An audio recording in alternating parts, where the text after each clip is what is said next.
Hey guys, I just finished setting up a new terrarium for some amazing toads with supplies I purchased from New England Herpeticulture. NE Herp is the sponsor of today's episode of the Frograck Podcast. They have been my first choice for terrarium supplies since they opened their doors in 2009. I keep shopping with NE Herp because Mike and Jessica are hobbyists first. They continue to have first-hand experience building vivariums and providing excellent care for captive herps. They have the best customer service, fast shipping, and a wide selection. I can always find the herp supplies I need at neherpeticulture.com. If you keep reptiles or amphibians, and you are looking to build the perfect bioactive habitat, NE Herp is your go-to source for terrariums, lighting, live plants, substrates, microfauna, wood, decor, supplements, feeder insect culturing supplies, and more. Like I said, everything you need in one place. Trusted nationwide by hobbyists, dart frog enthusiasts, and zoos, and your favorite Frograck podcaster. NE Herp is your one-stop vivarium shop. So head on over to neherpeticulture.com and pick up the supplies you need to support your herp hobby. Thank you, NE Herp, for supporting today's episode of the Frograck Podcast. Welcome to the Frograck Podcast. I'm your host, Joe Mayotte, Frograck on social media, Morph Market, and Frograck.com.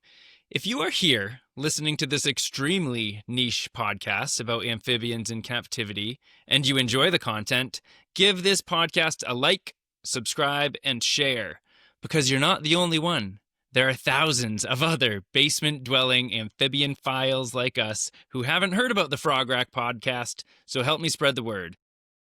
For today's episode, I'm joined by Twohy to talk about newts and toads because I'm a little biased and it's my podcast. Welcome, Sean. How are you? Good. How's it going? It's going good. Why don't you tell the audience a little bit about who you are, where you're from, and why I found you to get on the podcast, what you keep? Sure. So I live out in Washington State, out in the Pacific Northwest.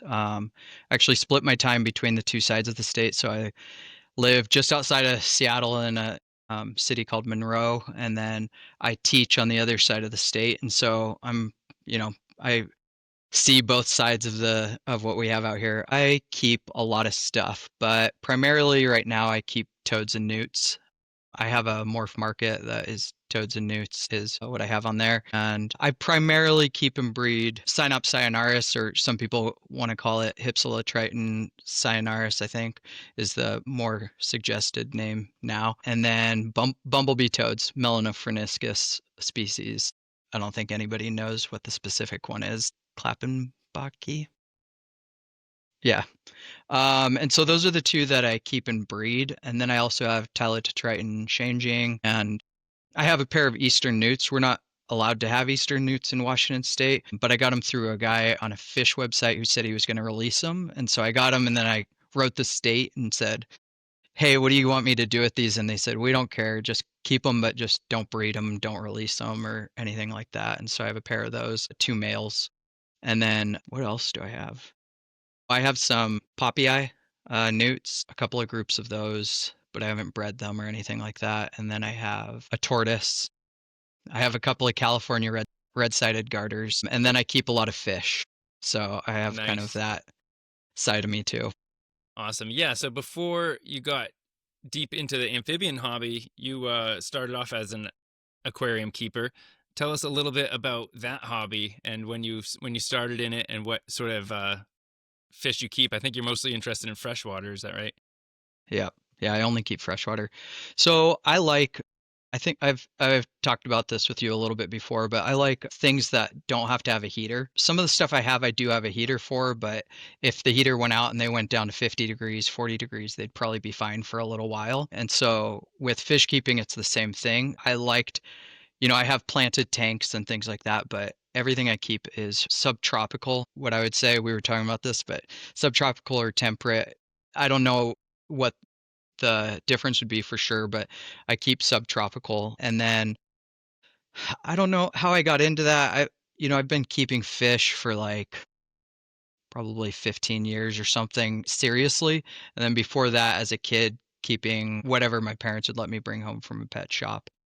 I out here in Washington, we have some pretty big fish shops, but also like the people associated with them. So Aquarium Co-op is out here, and the guy who runs Aquarium Co-op has a pretty big social media presence, and he's pretty well known in the fish hobby.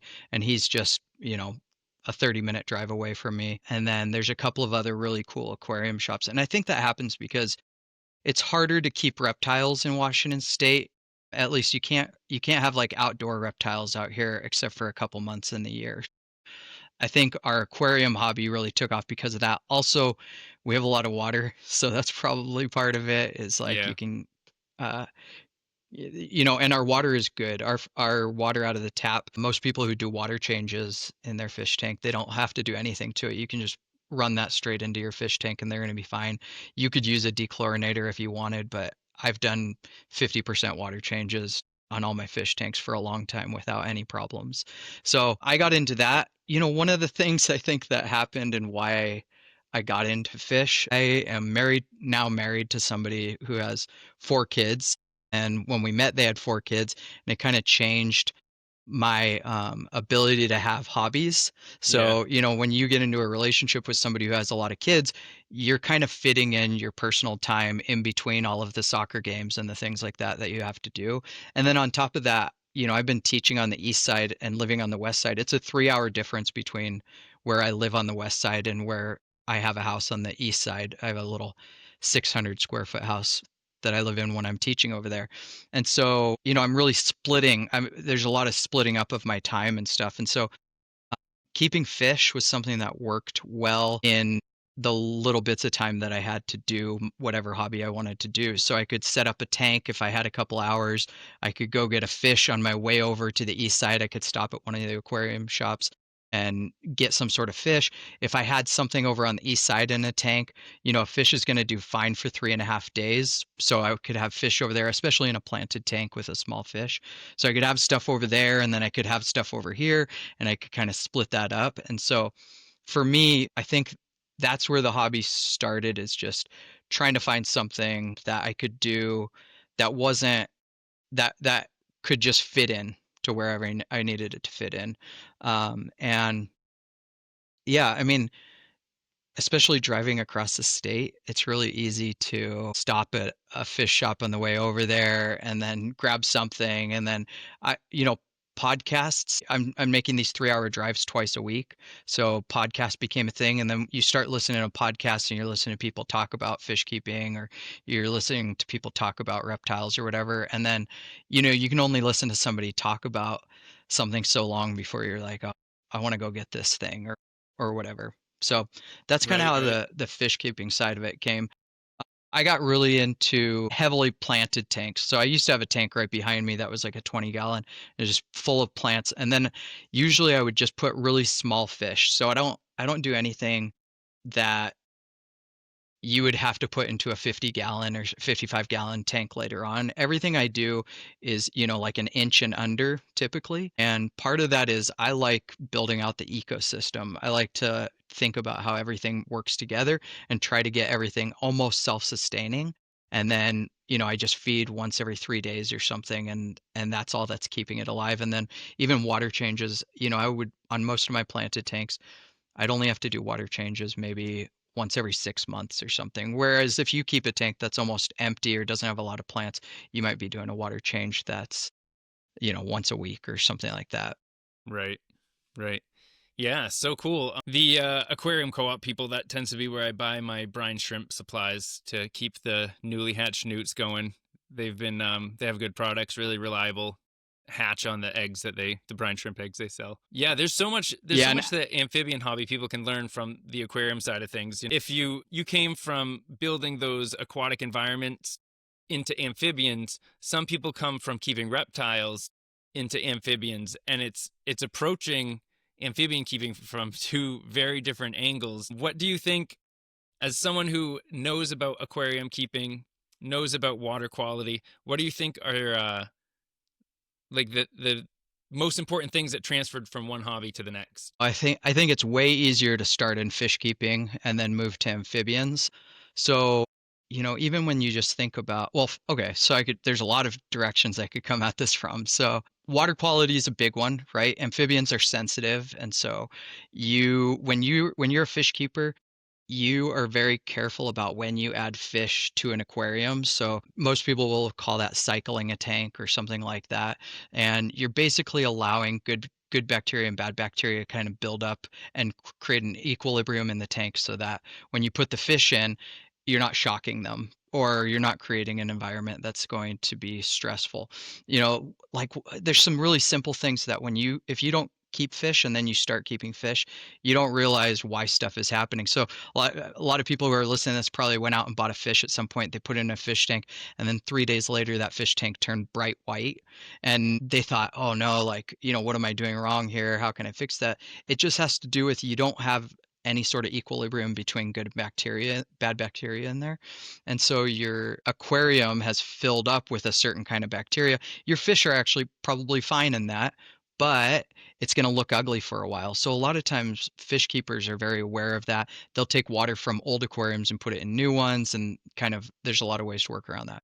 So water quality is a big one. I think for me, because I like to keep a lot of fish I like to keep stuff that's a little bit more unique and is a little bit more difficult to keep on flake food or on like a dry food. So I grow a lot of my own live foods.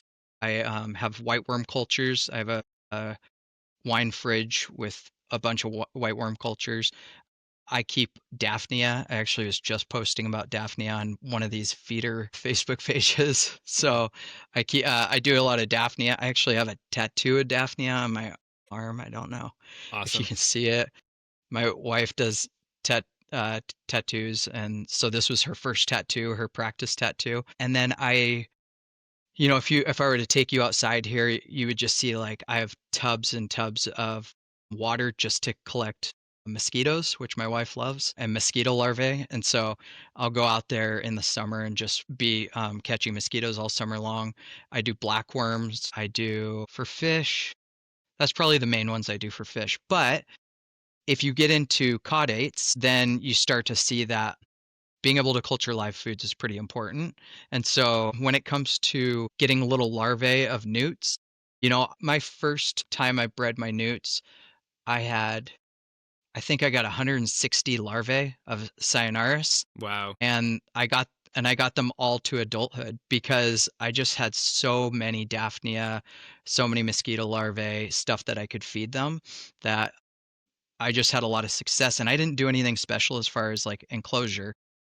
I just kept them all in. I had a 29 gallon, and I just kept them all in this 29 gallon. Did a little bit of water changes, and then when they got a little bit bigger, I started splitting them into groups. But I would counted them all one time, like at the beginning, and then I counted them all at the end, and I think I lost like three out of the Yeah. whole group that I had. I think I lost like three of them. So I think that's because of fish keeping. If I hadn't, I've been anti blackworm from day one with newts.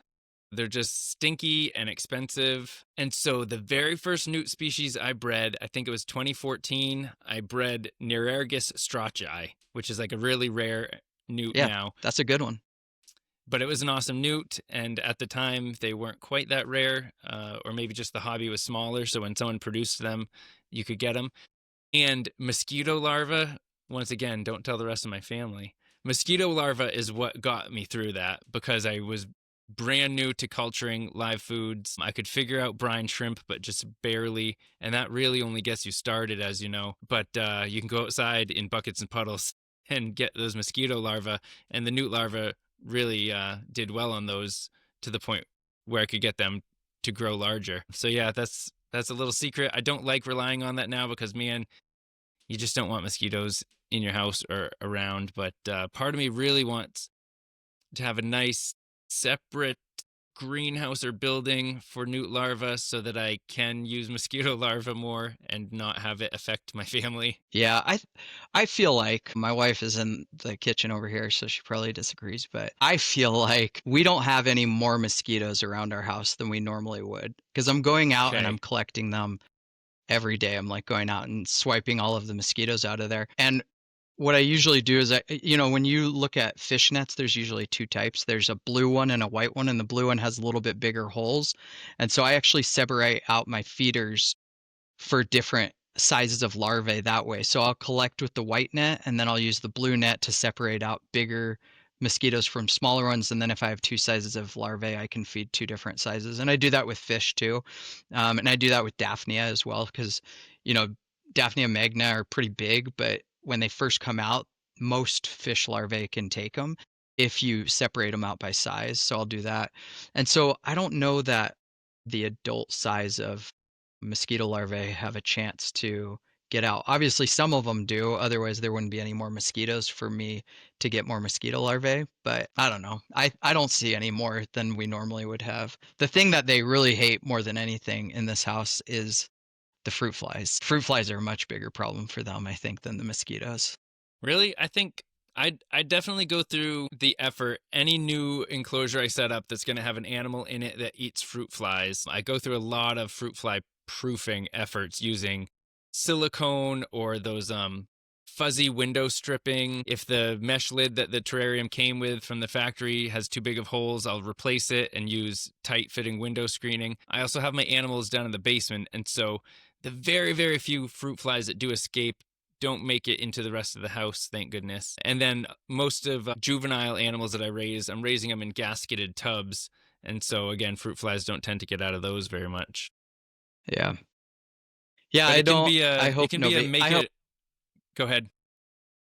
Well, I hope nobody in my family listens to this because I've got these enclosures. I'm in the dining room. I'm at the kitchen table right now, so I'm feeding fruit flies to some.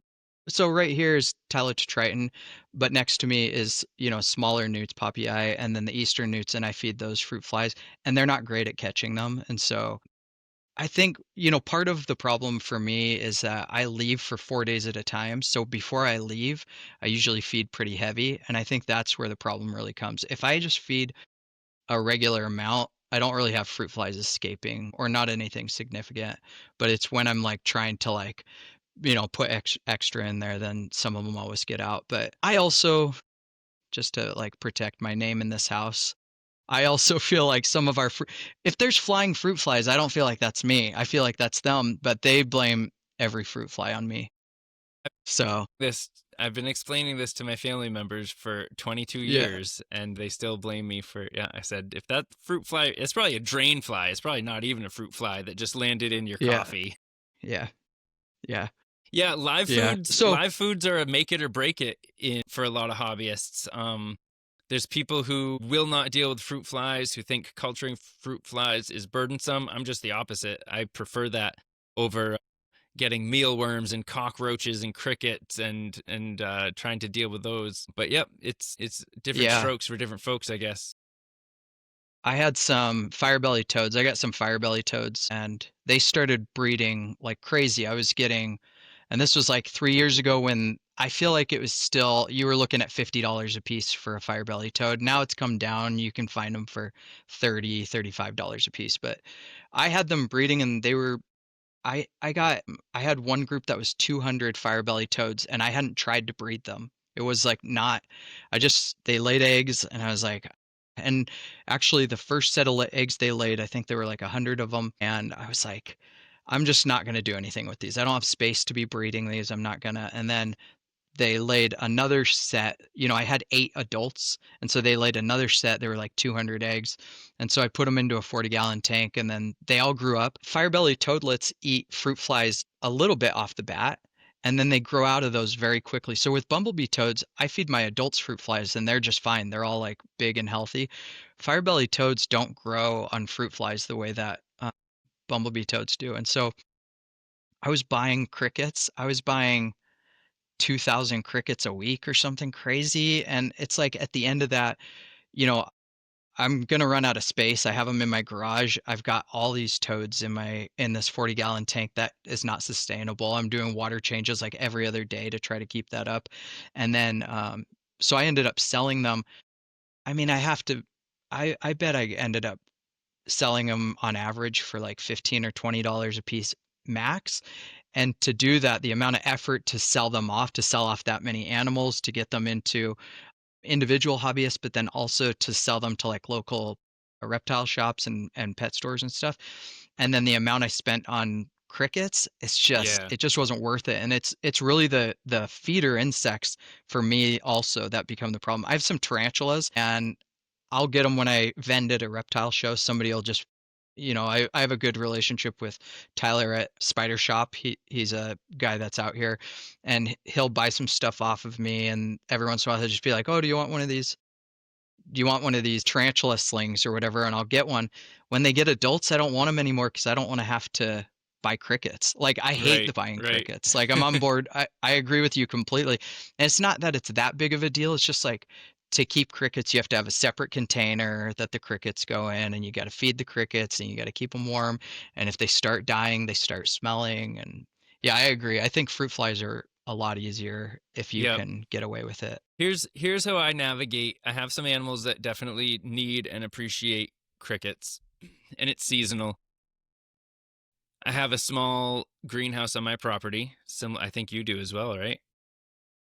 In the summertime, when I know it's going to be above 60 degrees in there day and night, even if it gets to like 95, 100 during the day and 65 at night. So for about half of the year where I live, 6 months out of the year, I can have cricket bins out there. So any smell is outside with fresh, there's ventilation in the greenhouse. Any escapees stay outside. They don't come into the house. And so during those months, I buy and feed a lot more crickets than other times of the year. And then for the winter months, when I can't have large colonies of crickets on hand, I use other feeders. I use red runner roaches, mealworms, waxworms, phoenix worms, the black soldier fly larvae, which are super easy to deal with. And I get my animals through the winter on those, with just like the occasional small order of crickets that, like, I basically feed out all the crickets within 3 days and then wait a while. So, Yeah. because Yeah, there's red runner. in my life, there's been some species of amphibians that I really, really want to keep. And so I had to bite the bullet and deal with crickets. Yeah. I like red runner roaches. They're kind of similar as crickets in that you have to have like a separate enclosure for them sometimes, but you can get away with putting them in like a fruit fly cup with like, some places for them to crawl on for a while with the red runner roaches. But yeah, I'll use those sometimes for tarantulas too. Yeah. Yeah, the red runners, they just never die, for Yeah. better or worse. That's what's nice about them. Don't let them get Yeah. out. But yeah, Yeah. if So you we order were talking 1,000 red runners, even 2 or 3 months later, they're all still alive. They're not dying like crickets Yeah. do. So Yeah. So we were talking about, the fish hobby to amphibians. So, yeah, yeah, the two things, so the feeders was easy to move over, and then the water quality. And then I think also, like, I started out with Sayanaris, which I think is the most aquatic. Maybe the Spanish rib newt is more aquatic, if there is one that's more aquatic, but I think blue tail firebelly newts are pretty aquatic. And so when I first started looking for newts, I was looking for those specifically because I wanted a newt that I could keep like a fish. I didn't nice. want an I didn't want to have any reptiles or anything. I didn't want any. Actually, I had my tortoise. I have my tortoise for like 20 years, but that's almost like this separate part of my life that doesn't even have to do with the rest of my hobby Because interests it's or not anything. aquatic at all. Yeah, well, it might be. I mean, I have the garter snakes now too, but it's just because it's I had that tortoise. I got that tortoise when I was in college, and that was 20 more than 20 years now, and he's small. When I first got him, I didn't know how to take care of reptiles, and so he's the size of a cheeseburger, Hmm. and he just has never gotten any bigger than that. When I first got him, he started getting MBD signs, and that's where I started learning about all of that stuff, and then I figured out how to take care of him. Now, he's out. I built him at a 4x8 garden bed that he lives in for 4 or 5 months out of the year, and then he's in the garage the rest of the time. So he's good now, but he just doesn't it doesn't I don't this is going to sound bad probably, but I don't have an interest in him. So like if somebody were to come to me today and be like, "Oh, do you want to get another tortoise?" I would never get another tortoise. I don't care about tortoises. He's like a house plant that I can't let die, and I don't want to give to someone because I feel like they're not going to take care of him well enough. And so I keep him just like, you know, because I took on that responsibility, and I feel like I just need to keep him for as long as I'm alive. I just got to keep keeping him. But he doesn't feel the same as like, when I come home and I'm doing water changes, or I'm like going and like making new fruit fly cultures or whatever, that's what I think of when I think of like me and having this hobby.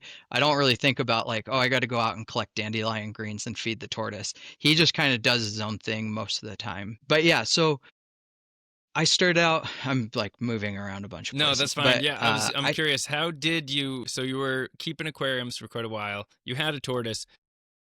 How did you even become aware of newts as a pot? Like, how did they catch your eye? It sort of, you mentioned that it integrated well. There's a good transition. Oh, I could keep an aquatic amphibian much the same way I keep fish. But how did you even hear about them? so So I remembered them from the pet store, before there was the ban in 2017, 18. Actually, I think it's 16, 17. But before there was that ban, um, I remember going into pet stores and there'd be a newt and a firebelly toad in a tank that's half full of water. That was in all the pet stores around me, but I think everywhere. Yeah. And I just got this idea because I was getting so into planted tanks, and I was trying to design them in different ways. And, I got this idea like, oh, it'd be cool to have kind of a half water, half land kind of setup kind of thing. And so I originally was just thinking about newts for that reason. And then when I started looking for them, same thing that happened to a lot of people, I was like, oh, you can't get them anymore. Like they're not anywhere. And then you realize, oh, you can get them, but they have to be already here in the country. And nobody had been breeding them because they were $2 animals. So nobody was breeding them before there was a ban. And so then it sort of set off this, I had already with fish gotten to this place where I was going down rabbit holes. A lot of us do that where we get an idea. We're like, oh, this looks like a cool species. I want to get that. You research it for three months or whatever the amount of time is. You look for it. You try to find it at your local shops. If it's not there, maybe you go online and you try to see if there's anyone selling it. I had done that with a bunch of different types of fish, probably 5 or 6 different species of fish that I was interested. I was breeding or attempting to breed vampire plecos, which is a very specific fish. Like it wasn't in the wheelhouse of what I normally was keeping. It was like a hot.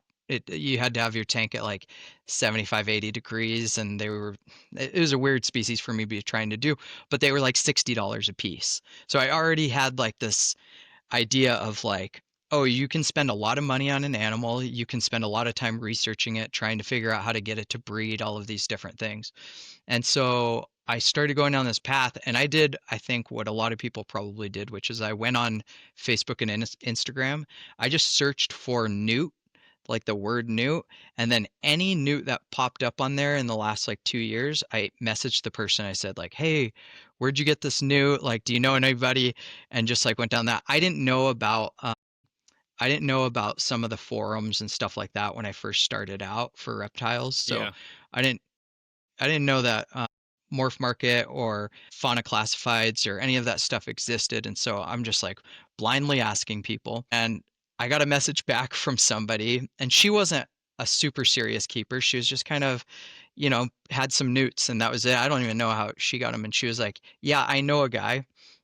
He lives 3 hours away, and here's his contact. And so I reached out to this person who I don't know they had an Instagram that was like, it looked like a burner phone version of an Instagram. Like it was just so that they could have people reach out to them secretly.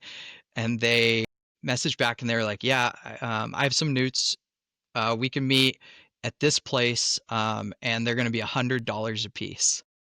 So I drove this is like, I'd never owned a newt, and I drove 3 hours away and paid $600 to a guy in a grocery store parking lot who I don't know his name for newts. Yep. And then, my my wife obviously was unhappy with all of this. She doesn't care about any of this stuff. She's supportive in a very passive way, like I don't care. Don't tell me what you're doing here. And so yeah, I brought those newts home. They didn't actually breed the first year I had them. I think I was keeping them I was too nervous about them, and so I had them inside all the time. Then I moved them out to the garage, and they went through a cold period, probably got down to like 60. And then that was the year that they just started laying eggs. And I just was so interested in them at that time that I collected every egg. So, now I don't do that. They lay eggs and I'll go in and I'll grab some, put them in a different tank and, whatever. But at that time, every egg that got laid got pulled from the tank and then got put into a different tank. And I had them in with Brazilian pennywort. Do you know what that Yep. plant is? Yep. Yeah, and so what Synops species do is they lay a single egg and then they fold it in a leaf if they can. Some people use grocery store bags or they'll use other things, but I had so much Brazilian pennywort, and so it was really easy for me to pull eggs because every pennywort leaf that was folded, I knew had an egg in it. So I just plucked that leaf Pluck the off and put leaf. it in. Yep, and that's how I ended up having so many newts that first year. And then I took them to a reptile show out here, and I'm the only person that had newts at a reptile show in 5 years before that. I was the only person in Washington, I think, that was breeding and selling them at that time. There's a couple other people that were before me, and then there's people now that do, but before that, nobody had. So I actually, the first year I went to a reptile show, I sold out of everything. And I was the only person at that reptile show to sell out of everything. And I had Cynops, Cyanaris, and I had bumblebee toads. And I was selling bumblebee toads. I don't know if you'll hate this or if you'll appreciate it, but I was selling bumblebee toads for 50 a piece. So a pretty reasonable price. When I bought my bumblebee toads, I bought them for, I think I bought mine for like 80 a piece. And then I had to pay shipping. It was pretty expensive when I Yep. bought them. But Yep. now you go on Morph Market and you'll see people trying to sell 3 bumblebee toads for $400 Yeah. sometimes and things Funny. like that. There's a couple things about that story. So, I mean, the first thing that came to mind is just the reality of the internet age we live in. Because before that, I was into the hobby when I was a lot younger in the late 90s, and it's just what your local pet store had, or whether this is the fish hobby or amphibian or reptile hobby, or what you could find in a book. And the books weren't great back then.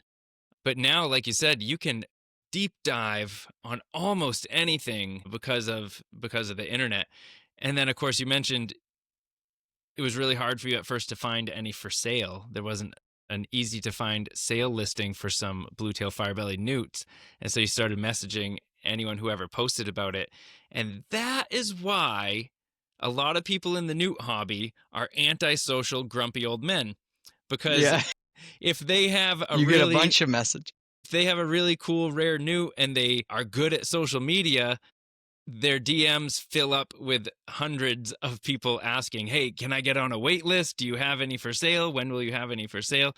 Because the supply is way greater than the demand. It's sort of like if you're listening to this and you're from the reptile end of You things. mean the other way around? Yes, the other way around. The demand is higher than demand is way too high. There's not enough supply of the newts. It's very similar to like obscure Australian geckos, because whatever's here in the hobby is here. There's not any more coming in, and really nerdy middle-aged men want to collect them all. And so that's like the amphibian version of that is newts. And so I'm here for it, by the way. I'm here for it. I like them. Yeah, well, I told you this before, but when I first was reaching out to people, I'm almost positive that you were one of the people that I had reached out to. I mean, I reached out to everybody. So, I'm pretty sure that you were one of the people, but then, you didn't have any that were for sale or whatever, and so I moved on and then I found something. But what's also interesting about you saying that is it's funny because if you're trying to find a newt and you've never owned a newt, it's really hard to get through that first jump.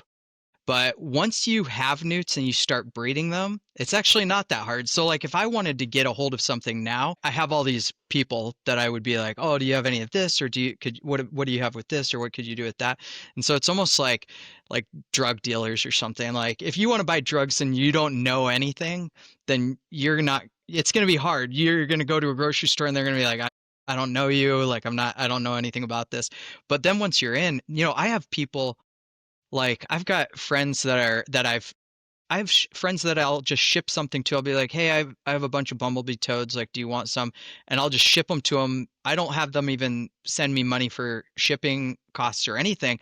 And then later they'll have something and they'll be like, oh, I'm going to send you some of this stuff. But it's like at the beginning, you don't know people. You don't know what they're going to be like. If they're somebody that you even trust to have an animal, you don't know if they're going to try to like, you know, breed these things like crazy and then just like there's going to be too many in the market and then people are going to end up letting them go in creeks or something. Like you don't know what any of it is, so you're kind Yeah. of careful. But once you're in, Yep. it's a different. That's very true. That's very true. Before newts became scarce, like you mentioned, when firebelly newts were coming into the country wild collected, and every single pet store in America had them in stock year round for $5, which is really a travesty to just be taking that many animals from the wild just to feed the pet stores, the pet hobby like that. So I think we're in a better place today. But back in the day, the really passionate keepers who were on the newt forums and sharing information with each other, it was very common back then to give away eggs for basically free. Like, my fire-bellied newts or my crested newts laid eggs. I don't want to raise 100 of these. Does anyone? I'm willing to just give them away. And people in the hobby were in it for passion. And I think you mentioned one reason why that changed: the ban of new imports. The other thing was when the Nereus, the Middle Eastern newt species, first came in around 2008. Those are amazing animals. Anyone who's familiar with them or has seen a picture knows that. They're beautiful, they're unique, they do make good captives. When those first came in, it was the first time anyone saw a newt sell for $100, and a lot of people saw the opportunity to be like, hey, I'm already a hobbyist into this. I can get this awesome like grail species to keep and enjoy myself, but also I think I could make a buck doing this. And then a few years later, 2015-ish, 2016, the ban on new imports happened, and so now we have what we have, and captive breeding is more important than ever. And I've mentioned this on some of my other podcasts. I have no axe to grind against people who are trying to have a side hustle or a hobby business or anything. The reality is, as you found with your blue-tailed firebelly newts and with your firebelly toads, if you're keeping these animals well, even as a hobby level as pets, they can produce a couple hundred offspring, and you have to do something with them. So it's sort of a natural progression for a lot of people to turn a hobby into a little business. Yeah, it's great. It's great, and it feels great to breed a bunch of animals when they sell.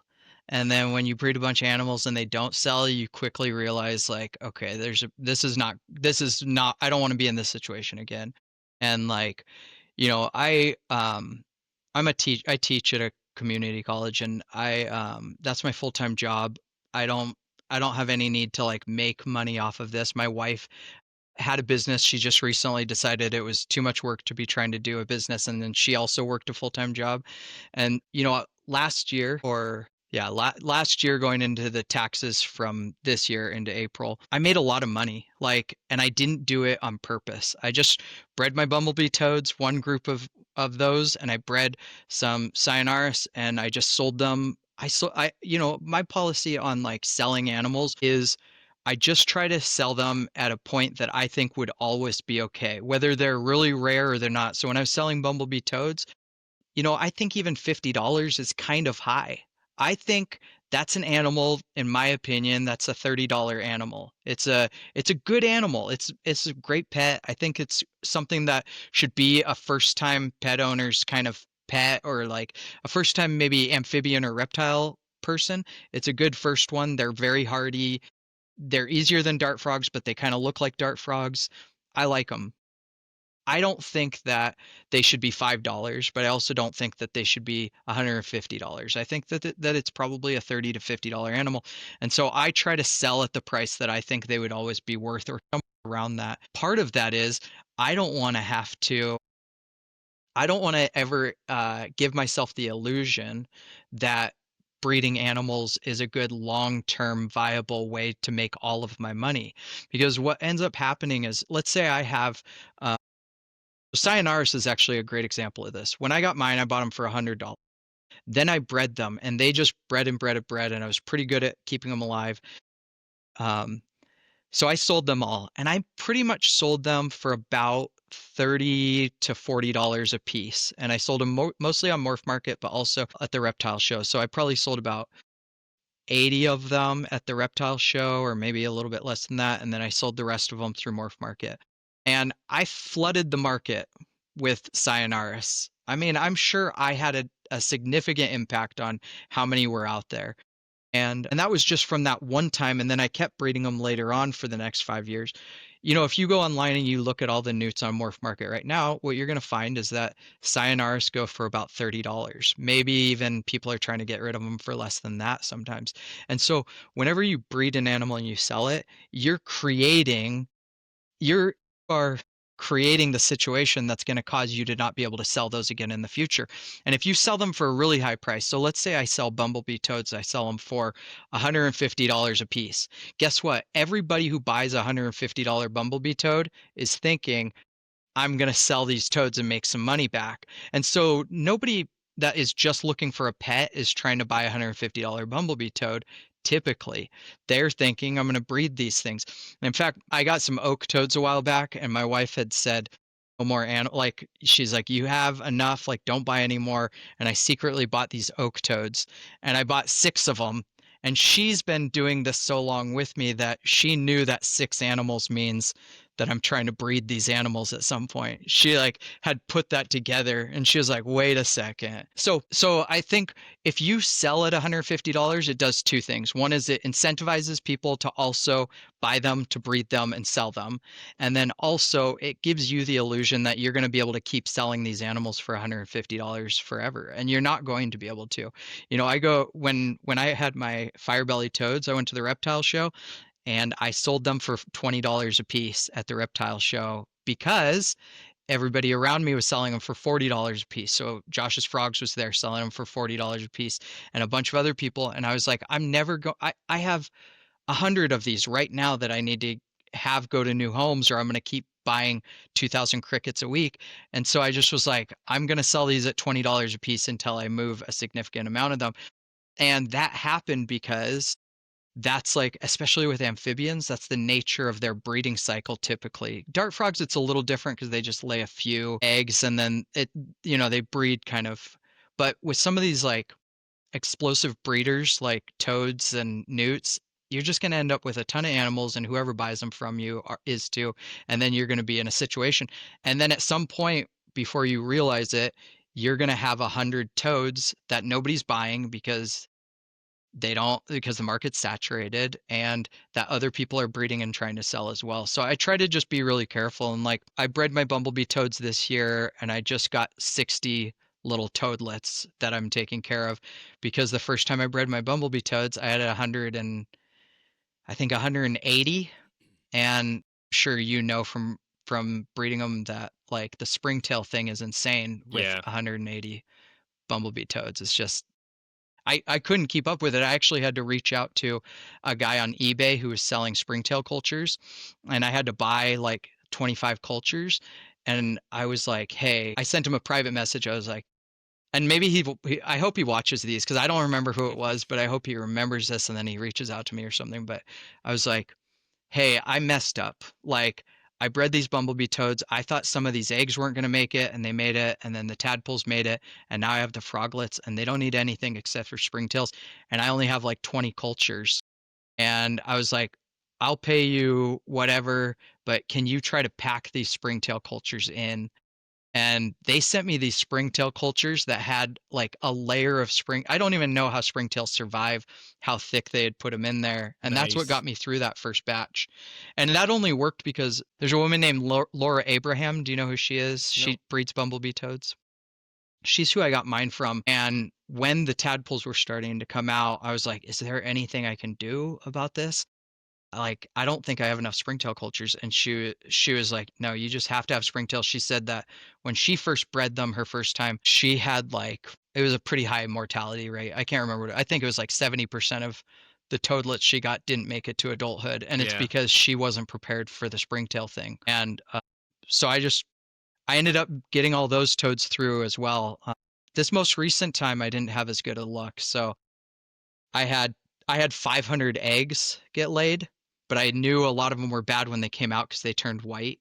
Yep. I don't know if you know that. Oh, I've seen that. Yeah. And then yeah, and then out of those there were 250 tadpoles, but a lot of them just didn't look right. And then out of those tadpoles, only 60 turned into frogs. So whatever happened this round, I could tell that there was just something off. I didn't brewmate my toads I was before. about to ask, when did you brewmate them, and how late in the season was that spawn? I didn't. Yeah, that's why. Yeah, it was midsummer. It was midsummer, and I didn't brewmate them. And I usually do. Like most years, I'll put them in. Most years, what I'll do is I'll actually have them go in the garage right now in September, October, and then leave them in there until like November. Pull them back out, and then I'll put a heat lamp on their enclosure on one side of it, and then mist like 4 times a day, and then that usually I get a good amount of healthy eggs out of that. But Yeah. I could just tell right off the bat this one wasn't going to pan out, and I tracked it to see how many I went down to so I could be like, okay, this is how big of a failed kind of situation it was to try to do it this way. But again, I didn't want to have 500 toadlets. So, you know, when the eggs were laid, I was counting on a bunch of them not making it, but if they had made it, I would have been in real trouble probably. I have 48 springtail cultures, but it's not quite enough for 500 toadlets if they had to all come out.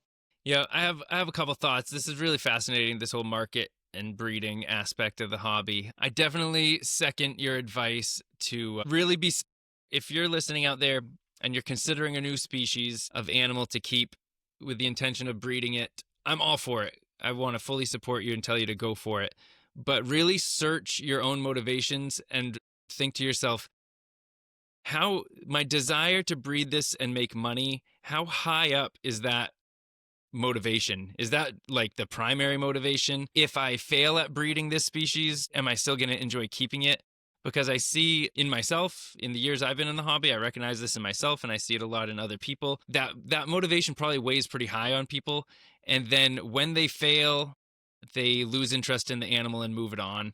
Or they have success one time, like you mentioned, they have success one time, they realize the math isn't mathing. You know, on paper, I was going to get rich. But after I had to order emergency batches of springtails and raise 200 fire-bellied toads on, 1/8-inch crickets, by the time I spent money on crickets and built a website and paid for marketing and bought shipping supplies, and PayPal takes 7%. At the end of a whole year of doing that, they realized they really did not make a profit at all. And that was a lot of work. Yeah. And it wasn't worth it at all. So it's things for people to think seriously about before they go down the road of breeding amphibians, because you don't want, I'm sort of two minds. You don't want the enjoyment of keeping these animals really, really well, having a really good captive life, to be based on the success of breeding. Like, your animals are only going to thrive if you can make money off of them. But then at the same time, I've seen the market for a lot of different animals ebb and flow over the years. Things have been popular some years, and then they all seem to disappear if no one's working with them. And I don't know why that bothers me so much, that an animal is no longer available in the hobby, but it kind of does. With bumblebee toads, for example, if those completely disappeared from the hobby, that'd be a shame, because they are such a cool little animal that a lot of people can enjoy. And I also wouldn't want to see them collected by the thousands in the wild anymore, when we know they can be captive bred. I use red-eyed tree frogs as an example for this. I really don't think red-eyed tree frogs should be taken from the wild, except to just be put into the hands of a few breeders, maybe, because it's such an easy species to breed. I think it's sort of the hobby's responsibility to then meet the demand in the hobby with captive bred supply. Your comments about prices, I like your philosophy to sort of not chase after the top dollar on everything. And I think you learned that lesson from what I heard you say, because of the reality of marketing. If you don't have a ton of marketing sources to move the animals, then you have to price accordingly. And I've noticed, since taking an interest in dart frogs again, really, really common dart frog species are more expensive today than they were 10 years ago. And I just don't know if it's supply again, if it's a supply and demand thing, that there's way more demand than supply. Yeah, I think with dart frogs, what's interesting and maybe a little bit different is that they're a slow breeding animal.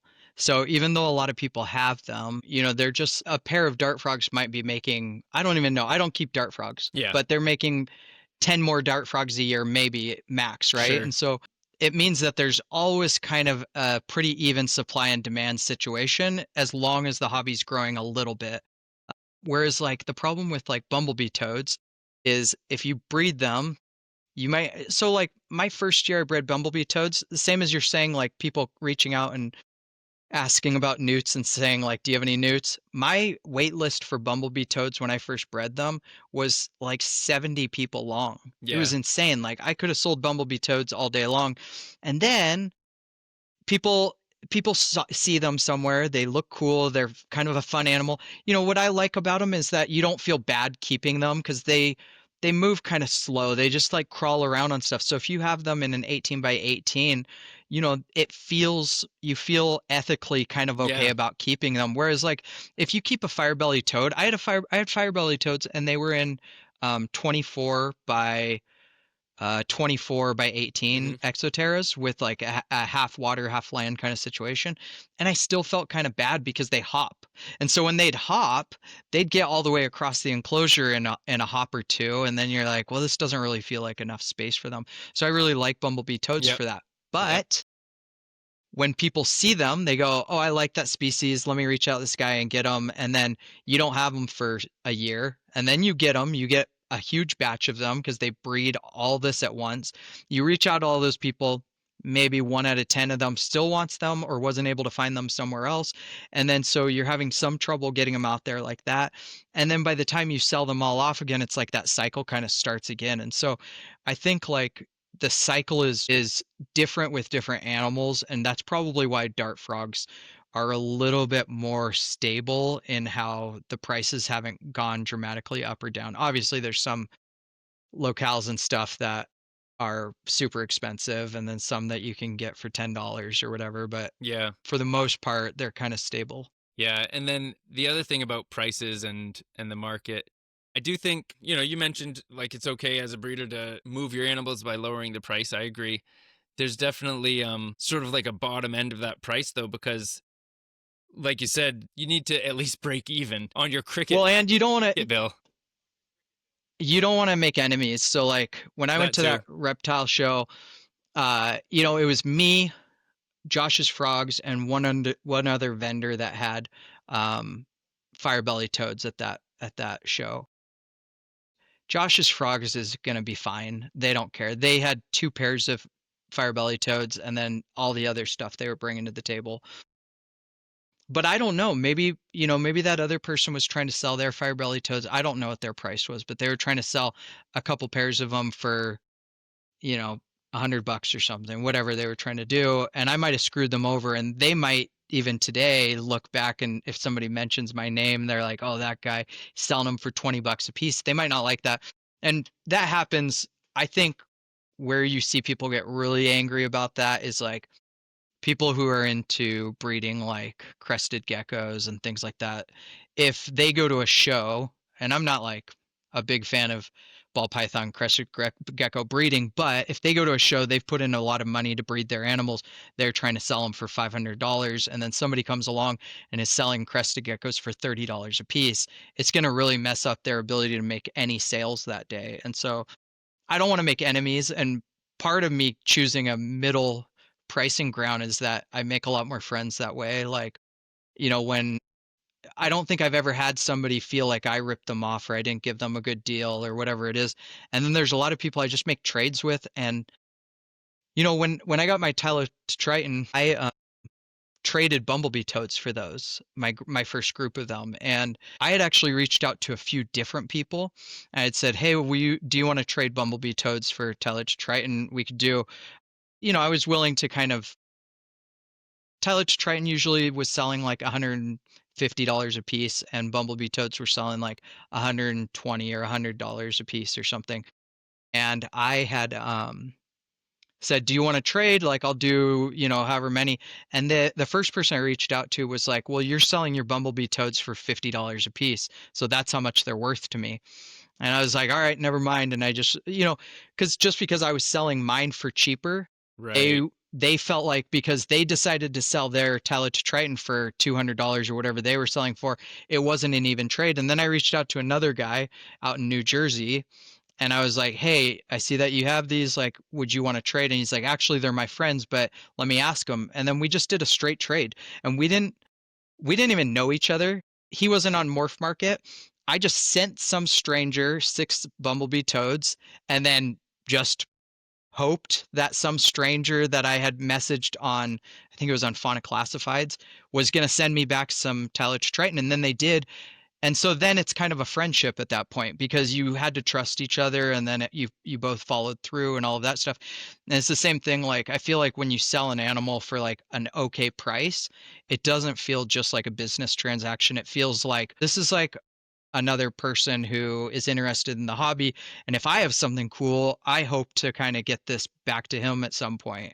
And so a lot of what I'm trying to do is that part of it. I was talking about making money in the hobby and like how that can be a problem. So I think I made like $6,000 through PayPal last year or something, just not even thinking about it.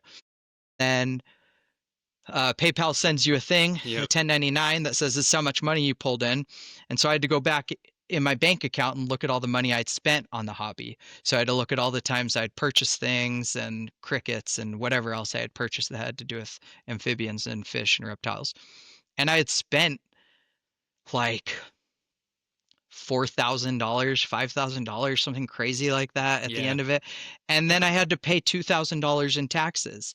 Like, there was no money made off of all of that. Now, if I scaled up, I'm sure I could make some money off of it, especially because once you buy materials, if you buy a 40-gallon tank, you can use that 40-gallon tank every year to do whatever. Once you buy Tyler to Triton, you have them. Now everything that comes out of them is profit. But I just think it's really hard to actually make money off of it unless you're really good at scaling. And then you hear everybody who does it, everybody who turns breeding into their career, they don't really enjoy keeping animals that much anymore. Yeah. Some of them maybe do a little bit, but it turns into a job, and then you're not having as much fun with it. So yeah, I try to just be really careful, but like you said, like the bottoms, you have to be careful about the bottom. You also don't want to return to, $5 firebelly toads at Petco. Like, you don't want Right. to return to that side either. So you want to price them high enough that there's a value to them, to the person who bought them, but low enough that it's not just another breeder that's trying to buy them to breed them. Not that that can't ever be the case. When I buy some stuff, I'm like, yeah, I want to try to breed this a little bit, but I promise I'm gonna always sell the animals I bought. I'm gonna always sell the animals that come from the animals I bought for much less than I bought them for. I've never had an animal that I've tried to sell for the same price that I bought them for. And I mean, I think part of that supply and demand just forces your hand to do that, but I also just feel like it's sort of the right thing to do. So Yeah, it makes I don't know. sense. Otherwise it becomes a little bit pyramid schemy if we're all colluding with each other to keep the price high or something. Yeah, a little bit of my thoughts on the blue-tail firebelly newt market specifically. A few years ago, I had over 200 juveniles, and so I was thinking to myself, how am I gonna move these? And it really appealed to me at the time because I was not very active on social media. I didn't have any online marketing. It appealed to me that year to just wholesale them. I was like, I wouldn't mind just moving these all in one go to a wholesaler. And so I reached out to some of the Florida fish farms that were the companies that used to bring these in wild collected. And Yeah. I tried to explain to them, these, like, your company used to carry and sell these. You have a SKU number for them to move them into the supply chain. These ones, however, are captive bred, not wild collected, and so I expect a certain price for them. Is this something you're interested in? I have 200 of them. And a bunch of companies ignored me, but two companies got back to me and really, really lowballed me, like $3 or $4 per animal. And I was like, okay, I know I said I wanted to wholesale these, but now I'm having second thoughts because Yeah. I just felt like that that didn't respect the work that got put into captive breeding these animals. Profit motive aside, like you said, when there is a certain price tag associated with an animal, no matter what, we're treating it like a commodity. But when there's a more significant value than $4, you approach the animal with a different mentality. The consumer who's going to buy that, it's not like a goldfish that you're going to stick in a bowl and have it die in a week because it was a 50-cent animal. It was a feeder goldfish or something. So there's a certain price. So I didn't end up going that wholesale route. I bit the bullet and started teaching myself how to sell the animals online, and have been doing that since. However, I have had over the years different sort of like mom and pop pet stores, not chain pet stores, reach out to me and say, hey, would you wholesale a group of like 20 or 25 newts to us? Because boy, our customers really want them. And again, that has worked out really well. And I really like those relationships because I can talk on the phone with the person I'm selling it to. It's not like a big faceless, nameless entity that I'm wholesaling to. And I can make sure that they know the care parameters.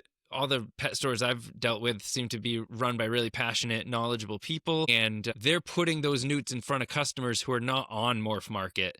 They're not on Instagram, but there's still people who are walking through the mostly fish stores. Yeah. And encountering Yeah, go ahead. Sorry, I'm terrible at this. That's all right. When the other part of it is if you build a little bit of a relationship with some of those stores, like I've sold a lot of firebelly toads and some newts to some of the local shops around here.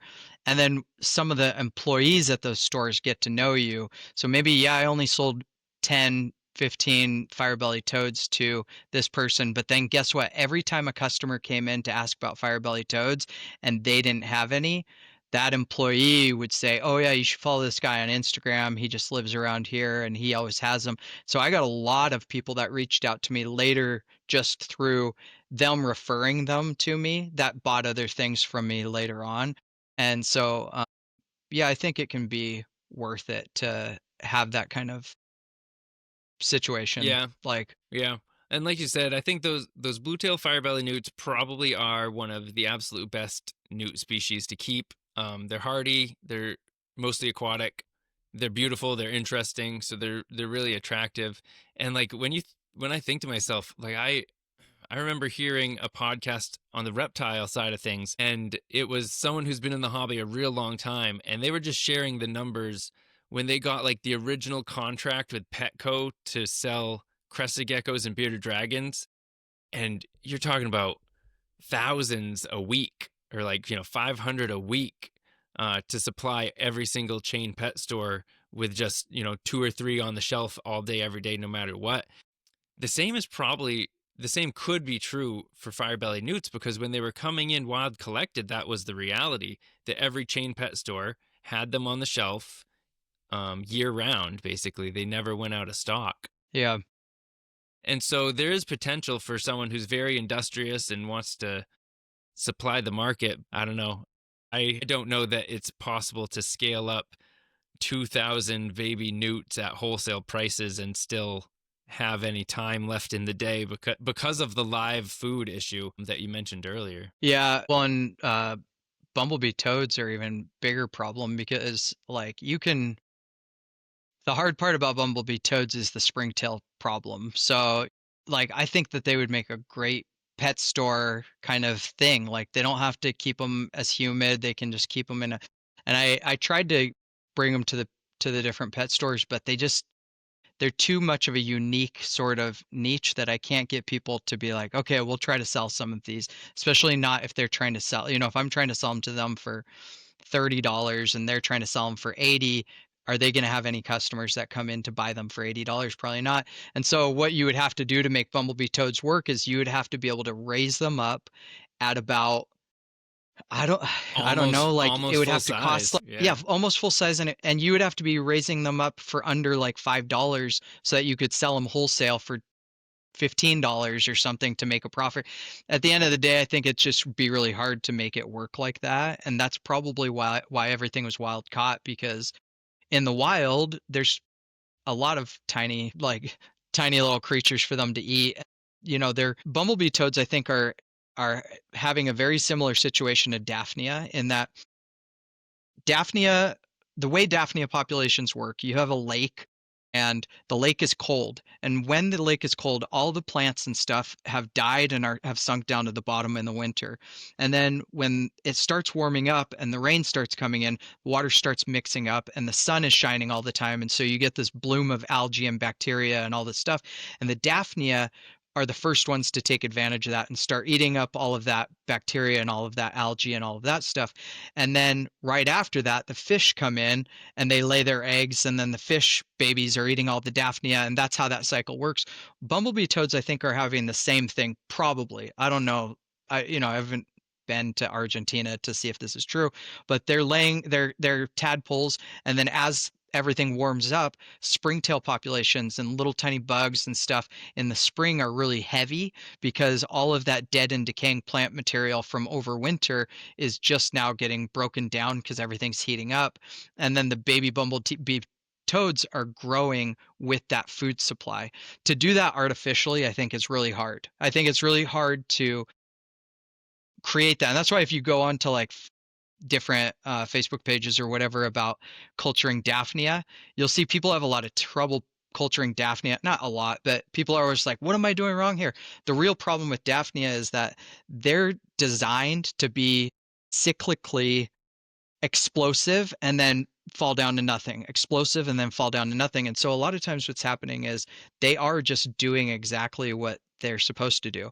I mean, that's why Daphnia populations get too big and the food becomes too scarce. They lay their little, I think they're called amphibia eggs things. It's because they're designed to basically like just explode and then disappear, and then the next year they come back, or when the conditions get right, they come back. And so, yeah, I think trying to monetize that really first part of the life cycle is hard. When you get to bigger animals, you can feed them bigger things, and it's easier to try to find a way to turn that into a scalable giant thing. Like firebelly toads would actually be pretty easy, I think, to make work because there's already a cricket industry. And so you could have a warehouse with 100,000 firebelly toads and be just like throwing massive amounts of crickets at them and raising them up. But there's a lot of species I think that will never work like that again. Yeah. Because they won't be wild caught, and they'd be too hard to try to industrialize or like turn into. Yeah, something like that. I have no problem with many amphibian species staying sort of hobby species, not pet store species, because then there's a little bit, it's not gatekeeping, but there's a little bit of a barrier to entry into keeping them, in that you have to research what they are, where they are, how to find them. And then you're probably going to be buying directly from a breeder, a hobbyist breeder. And I mean, that's how the dart frog hobby was for decades when I came up in it. I thought that was like, man, I was so proud to be a dart frog keeper rather than like a bearded dragon keeper back in like the late 90s, because it was community based. I learned everything. I learned, yes, off the internet and the forums, but by driving a few hours to some other dart frog nerd's house and seeing his basement full of stuff and him just sort of like mentoring me, you know. And there's a lot of stories like that of being mentored by other people in the amphibian or reptile hobby. And I think that's a really good part of it. It's that sort of community aspect of the hobby. And so if bumblebee toads are only ever available breeder direct from people like you and I, that's fine. And we'll do our best to supply it. Yeah. Well, I think, you know, the thing that like dart frogs, toads, newts, and fish, they all have in common is like the hobby has changed, and maybe I wouldn't even say it has changed. So like fish keeping, people used to keep a fish tank with blue rocks and plastic plants and all of that stuff. And so there has been a shift there, but I think dart frogs have always kind of been this way. And then keeping toads and newts and fish and stuff has morphed into this. I think there's just a focus on creating a whole environment and not just having the animal for the sake of the animal. And you'll talk to some people who keep some of these animals, and they could have the animal die, and then they just keep having a terrarium in their living room that they're misting and that just has bugs and random stuff in it, because the point wasn't really just the animal. It was like this whole thing. And I think that that kind of also goes into the way that the culture is in all of these hobbies, which is like people aren't just trying to make the money off of the animal or aren't just trying to get some crazy animal. I mean, I look at some of the areas of reptile keeping when you get into like crocodiles and alligators and you get into like venomous species and stuff, and it's like some of those people, it's just the animal is the only, their goal is to get that animal and to have the animal, and like the rest of the parts of that aren't as, it almost feels a little bit like it's all of this hobby is all of keeping animals is selfish in a way. Like I'm not sure what kind of control issues we all have that cause us to do this sort of thing, but it's all sort of selfish, but it almost feels like it's a more immediately selfish or a more like just like there's no sense that you're going to ever have to have any reliance on anybody else. You just get to do exactly what you want to do and then that's it. I just think that amphibians and fish are a little bit different in that we don't have that sort of idea. We don't have the idea that like we just don't have to pay anything as far as ethically. We don't have, that we can just keep something any way we want to keep it, and that, we can try to take people for whatever we can get out of them. I just think there's more of a sense like, hey, I might run into this person later. I don't want them to think that I'm an idiot. I don't want them to think that I'm like a piece of garbage keeper. Like I want them to respect me later on, or like at least have like a sense that they think I'm an okay person. And I just think it's a little bit different for amphibians and fish and in that sort of way than some other hobbies, not even just thinking animals, but just some other hobbies. So I Yeah, don't know. for sure. For sure. Interesting. Well, let me ask you a couple more questions about the species you keep, just because Yeah. just from I one know we keeper barely just talk. from I know that's fine. Just from one keeper to the next. I mean, I keep saying I don't want this podcast to just be like a verbal care sheet, but then like when you talk about a species, you do want to go over all the care sheet information of the species. Yeah, But yeah. I'm just curious, the blue-tailed newts, cynops really like to eat eggs. And so as a breeder, I mean, you mentioned like you breed them now, you're not going after production numbers or anything, but how have you managed that in the past? Because I know with mine, if I don't collect in the breeding season, if I don't get in there and collect eggs every day or two, they eat so many eggs. Yeah. So part of it is it's like chickens. I don't know if you've ever kept chickens, but once a chicken starts pecking eggs Yep. and starts ruining eggs, sometimes it's really hard to break that habit. And so the same thing, like if you keep your newts well fed, sometimes you can avoid some of that. So Daphnia, I think, are a good way to do that because it distracts them. They're like, oh, maybe they would have gone over and checked out an egg for 5 seconds, realized that it was food, and then eaten it, but something just floated by in front of them, and they're like, oh, I should go see what that's about. Sure. So I think that's one of the ways. The other thing is, I think the type of plants that they lay on makes a difference in how easy it is for them to eat eggs. So if you can get the Brazilian pennywort to grow, if you can get that, I really think that's the best plant species to have your newts lay eggs on. The thing is that's hard about it is pennywort grows really well at 80 degrees, and newts obviously don't do well at 80 degrees. And so the reason that worked for me when I did it the first time is I had pennywort growing in a 40-gallon stock tank out in my garage, and I had a heater in there. And then when I moved my newts out to that tank, or maybe I moved the pennywort into the garage, I can't remember. But when I moved one of them to the other, I just kept the temperature low and the pennywort did fine. It just didn't keep growing explosively. But if you can get pennywort to really take off and you can get that in your newt tank, it's going to make collecting eggs a lot easier because every folded leaf is an egg, and you just pinch that leaf off, and if you have enough, it's going to be fine. Those were big ways that I did that. But yeah, I don't know if there's a great way outside of what you said, which is just going in and collecting every day. And yeah, so if you're serious about trying to have a bunch of larvae, you're going to need to be going in there at least every other day or something and looking and trying to grab the eggs before they get taken out. If you try to, in my opinion, if you try to use like, oh, is it pronounced? I say Elodia, but it might be Elodia. Yep. What do you say? Elodia. Yeah, okay. So if you use that, I think your newts are going to get a lot of your eggs, but it works. People use it.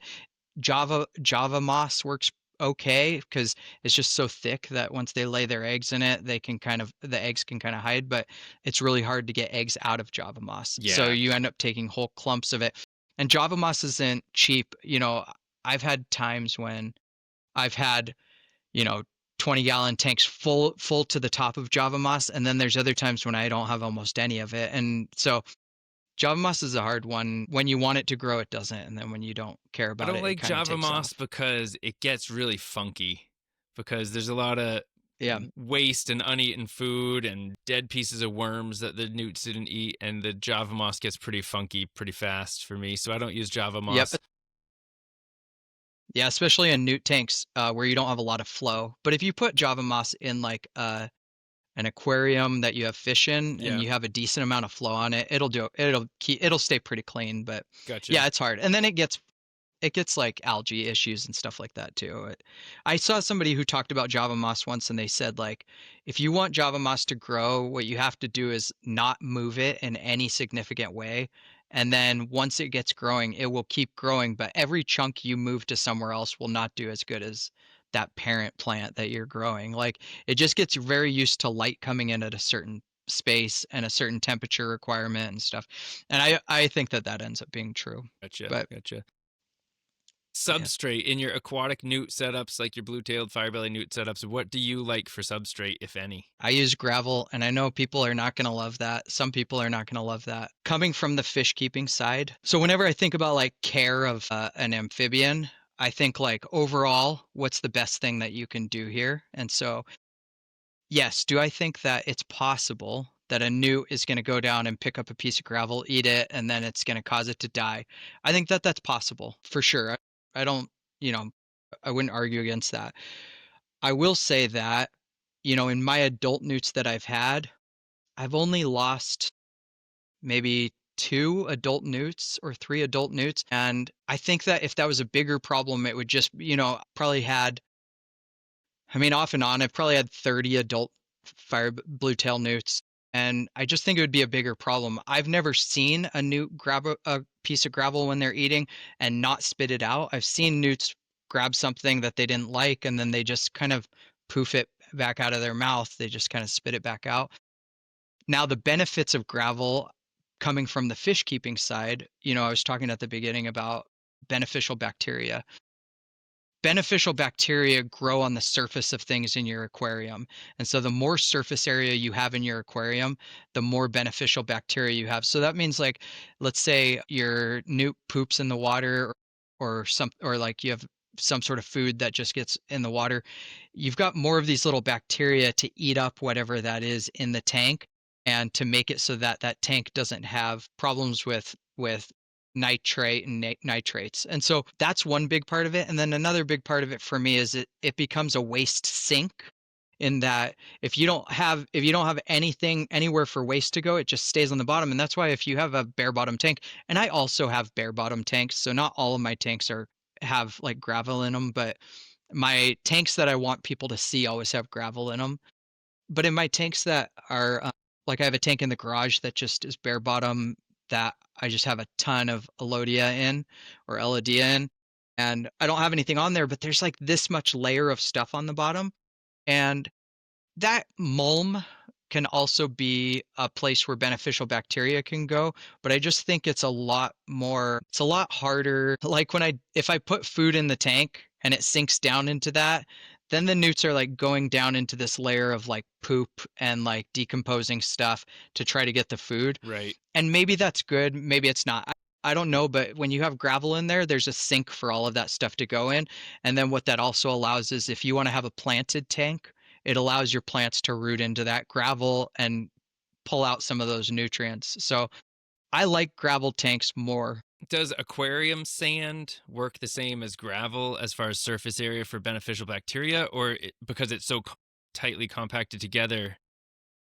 It doesn't work the same. The tightly compact doesn't. It turns it anaerobic, so it just makes it so that there's no oxygen getting to anything. Okay. And so like if you ever have a planted aquarium, freshwater tank, and you use sand, there's a limited number of plants that you can put in that. They have to have the kind of roots that don't require the sand to be what they're getting their nutrients out of. So jungle val is like that long grass kind of plant that sometimes people have in their aquariums. That'll live in sand.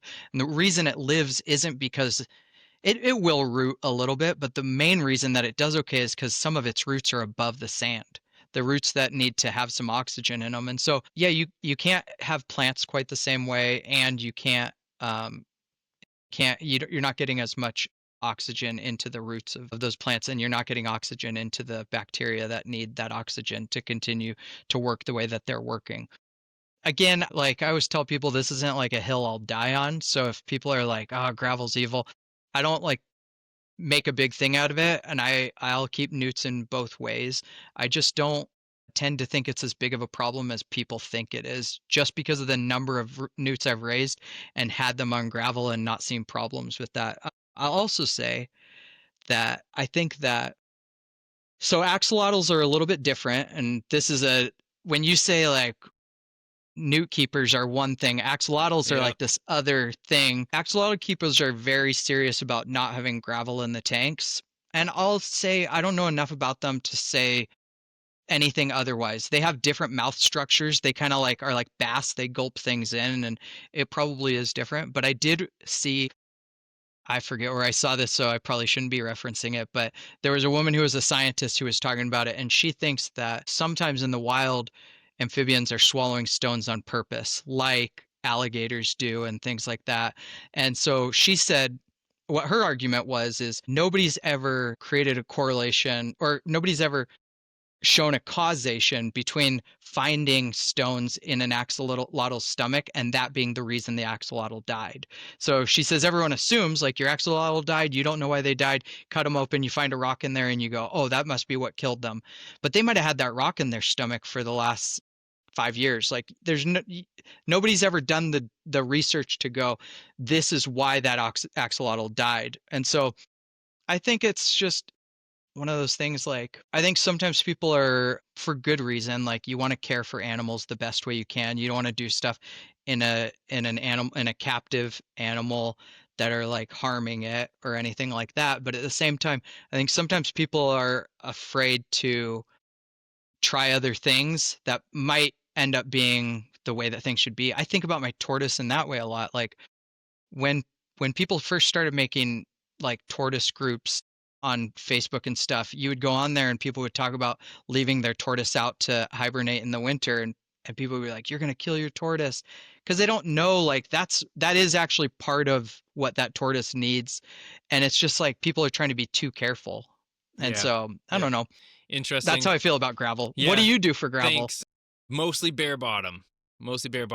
Yeah. The reason why I'm so interested in it is because every time I sell a newt, I point people to a care sheet I wrote on Frograck.com. And of course, substrate is a pretty big question. My main concern wasn't ingesting gravel, it's water quality. And while I hear you say that having gravel provides a good buffer for water quality because of all the beneficial bacteria, I think people overfeed. And so if you're using non-live foods like pellets, axolotl pellets, or frozen brine shrimp, or frozen bloodworms, or Hikari fiber bites, those are all sinking foods, and they're not live foods. And so almost immediately when that stuff hits large-sized pea gravel, some of it is going to get into the gravel and be completely inaccessible for the newts to find and eat. And so right there from the get-go, you're already fouling your water with uneaten food. Whereas a bare bottom tank, the advice I always give people, because they ask how much to feed, but that's dependent on temperature, how big the newt is, how many newts are in the tank. I always say you really don't want food left over at the end of the day. And if you see food left over at the end of the day, let's assume you're feeding like frozen bloodworms or something, remove it. Don't let that food stay in there overnight. And so having a bare bottom and a turkey baster helps with that. And then if there was significant food left over at the end of the day, skip a day and or feed less. So that's been sort of like why I've taken the route of not just using bare bottom myself, but promoting it is solely to help new newt keepers get used to feeding not live foods. Yeah.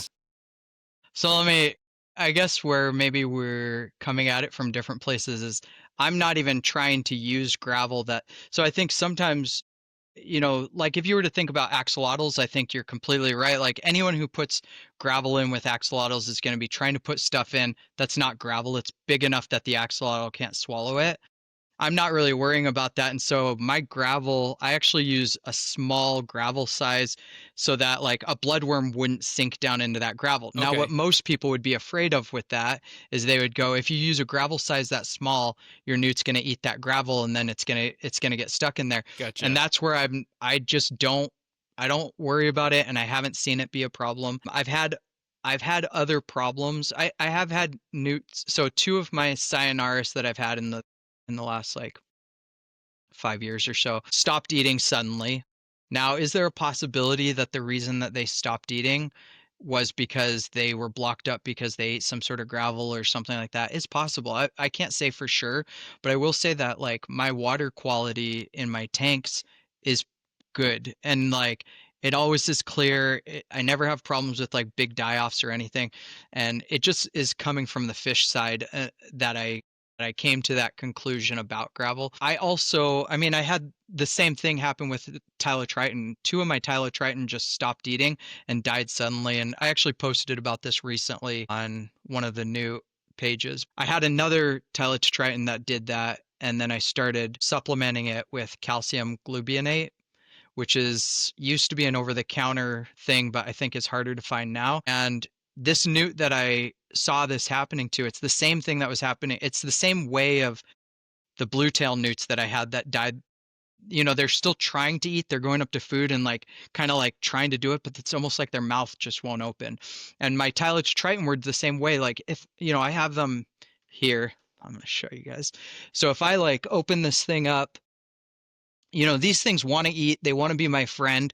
They're going to start climbing up onto this thing like right away. Here, I'll just keep talking while I'm doing this. But so it's not like that they feel bad. They're coming over, they're trying to eat, but it just was like it couldn't open its mouth. And so I started just giving it just a little bit of calcium gluburonate. And I did that for about a month.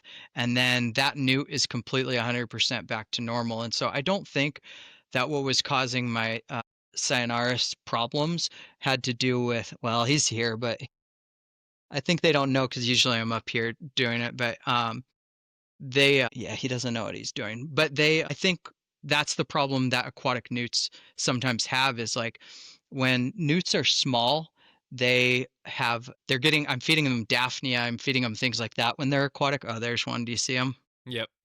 No, he fell back down. But when they're small, they're getting their calcium from all the stuff outside, and they're getting like, if I'm feeding, let's say I'm feeding like mosquito larvae and things like that, the sun's shining, there's all sorts of nutrients I'm sure that are going into those bugs. But then when I am feeding inside the house, I'm moving towards things like, and as the newts get bigger, I'm moving towards things like earthworms, and I'm moving towards things like frozen bloodworms and stuff like that. I think actually that's what's happening is aquatic newts sometimes aren't having that time of their life where they're like above ground and they're eating like little bugs and insects that have a lot of calcium in them, and so then they're getting a calcium deficiency.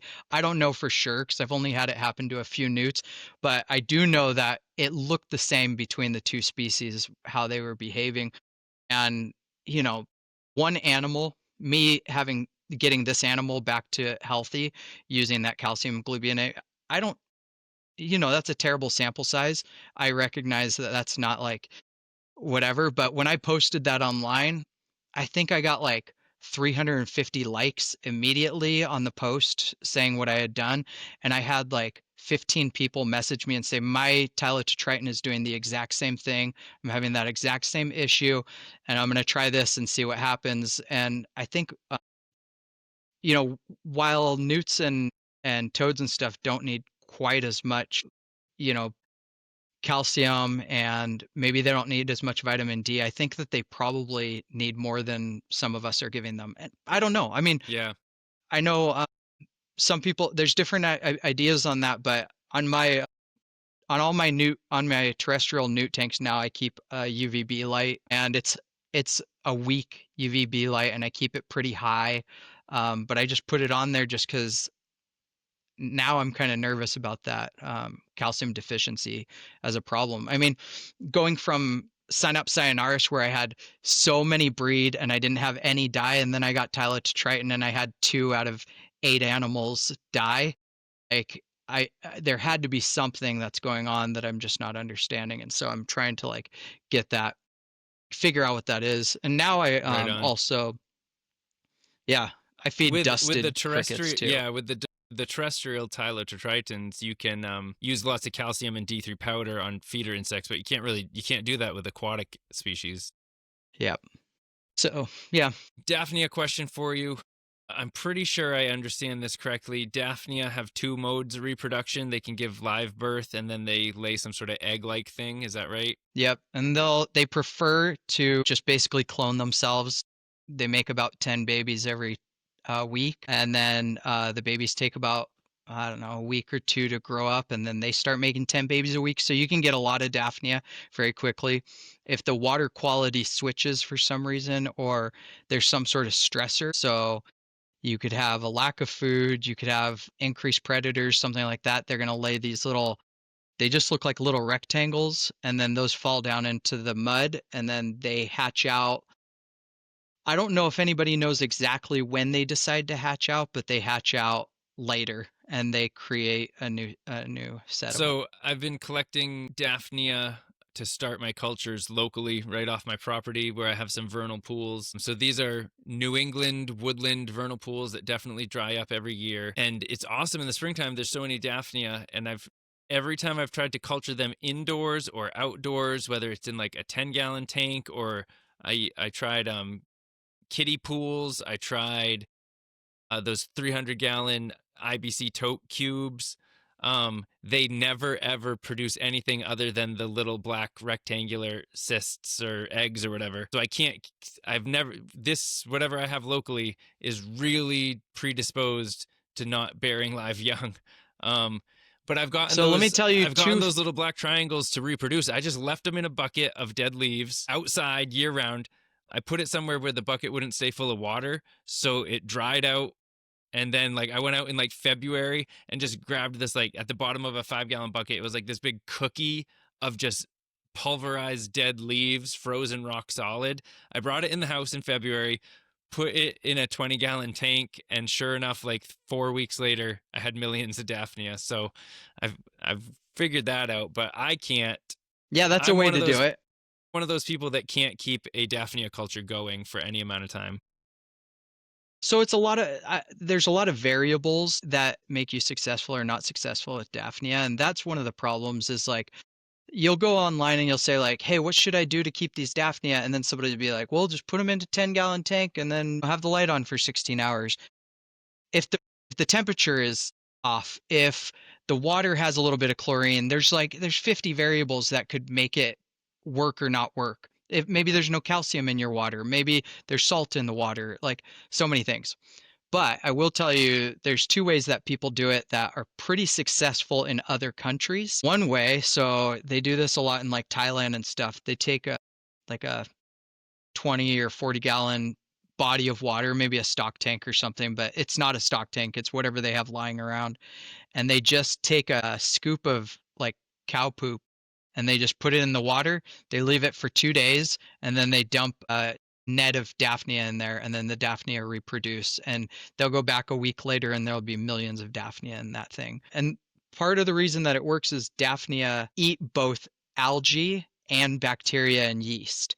And so if you put something like poop into the water, then you're going to have algae growing from that, but you're also going to have bacteria and stuff coming out of there. And so the Daphnia are getting all these nutrients from different places. The other thing that people do, and I learned this, I took an aquaculture class at Oregon State University. What they do for if you were a big farm fish breeder, you were going to farm trout or something, they will they'll take a hole in the ground, so they'll have their ponds dug out, and then they'll plant grass seed. So they'll just plant so much grass seed in that pond, and then they fill that pond up with water, and they leave it for 2 weeks. The grass seed dies, and as it dies, little zooplankton are eating that dying vegetation, and that's how they get it to bloom. And so when you see these vernal pools, it's the same sort of thing happening where like the vernal pool has some plants and stuff growing up, and even if it doesn't, it has the dead stuff from the year before. It has the frogs that didn't make it. It has the mud and the Yep, the leaves and all leaves. of that stuff in there. Yep. And then when the weather starts warming up and the water goes in there, the zooplankton, which Daphne are a part of, start going crazy because there's bacteria, there's all this kind of stuff that they can eat. And so if you can imitate that, that's one way to do it. But the easiest way to do Daphnia, if you're just trying to get like a little culture on your own, is you just take a 10-gallon tank. I know everybody tells people this and then there's problems with it, but take a 10-gallon tank, you put a light on it 100% of the time. Don't have it go off at all. And that tank should be no hotter than like 75 and no colder than 65. And then feed yeast every day. And if you can feed 2 times a day yeast, small amount. Like don't if you feed too much, you're going to deplete all the oxygen in the water and they're going to all die. So you want to feed a couple times a day yeast and you will see those numbers grow. People try to do spirulina powder and all this other stuff. I have like 5 different ways that I keep Daphne. I keep some outside in tubs. I keep some in the greenhouse. I keep it in jars in a window. Like I do all sorts of stuff. And the most consistent is just to have that 10-gallon tank with a light on it all the time that I feed yeast. And the hard part is you just can't if you miss a day of feeding yeast, it's almost like you got to start over. Not they won't all die, but you just have to like it's almost like they're not going to give birth anymore. You got to build back up a week of feeding every day consistently before they're going to get ready to drop to have some more babies. So Gotcha. I think that ends with, but I know Daphnia are hard and people go nuts trying to do it, and I just somehow the Daphnia thing has really worked out for me. And white worms too. Like I used to have a lot of trouble with white worms, and then I got a wine cooler. Anyone who's trying to do white worms, just go and buy $100 little cheap wine cooler, and everything about your white worm culture is going to go easier. I would have it be where I'd have 2 times a year where my white worms would be booming and doing really well, and then in the summer they'd be almost dead, and then I'd have to spend all winter trying to get those numbers back up. But now with wine cooler, if I really want the numbers to be going crazy, I put it at 62. I feed cat food that I put through a coffee grinder, and then I have as much white worms as I could ever eat. Like I have so many white worms that I'm just like dumping them down the drain half the time. I'm dumping like large amounts of white worms down the drain because if I don't, the cultures will crash because Yep. there's just too many of Yep. them. So those I've had a lot of luck with. But I'm in the same spot as everyone else with blackworms. I mean, blackworms are a nightmare Yep. and expensive and Yeah, I mean, I think I think live food is what's holding the newt hobby back from growth, or it's what's holding any hobbyist back from scaling up. Is live food. I have space. I don't know. I have half a mind to just rent an excavator for a weekend and build some more ponds in my forest. I have plenty of acreage and there's water. I don't know if I just want to build some more ponds, but then there's a biosecurity issue, constantly pulling Daphnia from essentially the wild and bringing them into. There's a biosecurity issue, and dragonfly larvae keep hitching a ride, or dragonfly eggs keep hitching a ride, and they become a predator real quick in a tank of baby newts. So, yeah, there's no easy way around it. yeah, that's the same. No easy way around it. I'm curious about the emperor newts you have, the Tylotetrite and Shanjing. They're a really cool species. I think if people aren't familiar, hop on Instagram right now and find a couple reels of that species sort of lumbering around in their terrarium and coming out to feed and eat. Could you give us, a little bit of a care sheet rundown, like how they're different than other newts as far as care parameters go? And then more interestingly to me, tell me, what is it like having them as a captive? Like, what's the interaction and the care requirements from you, the hobby keeper of this newt? Yeah, so I mean, I guess I should say first, I haven't bred them, so I do feel like until you've bred a newt or a toad, it's hard to say that you understand the whole cycle of what they're about. And so I haven't done that. I did try to when I first got them, and I had one that went down into the water, and then all the rest of them just sat on a piece of coconut bark or a piece of cork bark for the whole time. I had them in there for 3 days, and they never got off that cork bark. Yeah. And so then I felt bad, and I was like, I'm not going to keep trying to do this. So I haven't done that, but I guess I would say they're a really fun species. They're big compared to some other newts. Like they have some heft to them. And when you first get them, they're a little bit shy and they don't really want to come out, and you end up trying to feed them worms or whatever you're feeding them, and they'll kind of maybe try to grab one, but they're mostly trying to stay away from you. But once they have figured out, I would say like maybe the fifth or sixth time that you feed them by tongs, once they really figure out that you have the food, then they're really super interested in what you're doing. Like, honestly, I feel like, my tortoise is pretty interactive. Like, if he sees me, he wants to come over to me. He doesn't mind getting picked up. He doesn't have any, like, fear of anything. And I really feel like they're kind of like a lizard species in that way. Like, they come up, like, this is where we play cards on Friday nights. So we'll be sitting at this table playing cards, and all three newts will just be sitting on the edge of the thing here, just like watching us the whole time, just watching us play cards, like with their hands up on the glass, just like whatever. And if I open up the thing, I mean, it didn't really work when I was trying to show you guys a second ago, because usually when they really start going nuts, it's when I'm standing up above them. And so me sitting here, I think they don't realize that they can try to get out. But when I'm feeding them and I open those doors, they're I have to take one, put it in the back to feed the other, take one, put it in the back to feed the other, because they're literally just trying to come up and like be on there, and they'll walk right onto my hand, like whatever. I'm not like I like fish and things that you don't really handle. Like, I'm not like somebody that wanted reptiles to handle them, but these things, like, they really seem like they want to like get on your hand and just sit there and hang out and like check things out. Like, they're a really cool species in that way. Feeding, what's really nice is once they get bigger, they can eat earthworms the size of the ones that you get for like fish bait. So, a big size earthworm, I'll cut that into like thirds, and I'll feed a third to each one, and they can put that down pretty easy. Whereas some other newts never get to a size where that's like a good feeder. And then, yeah, you do crickets, and mostly they don't really like the crickets. When I feed them crickets, I have to trick them. So they'll eat anything out of my hand right off the bat. And then after they figure out what it is, then they decide if they want more of it. So if it's earthworms, they want more of it. But if it's crickets, they just eat the one. And so I'll take some crickets and I'll dust it with vitamin A and calcium. And then I get them come over, and then they grab it and they eat it.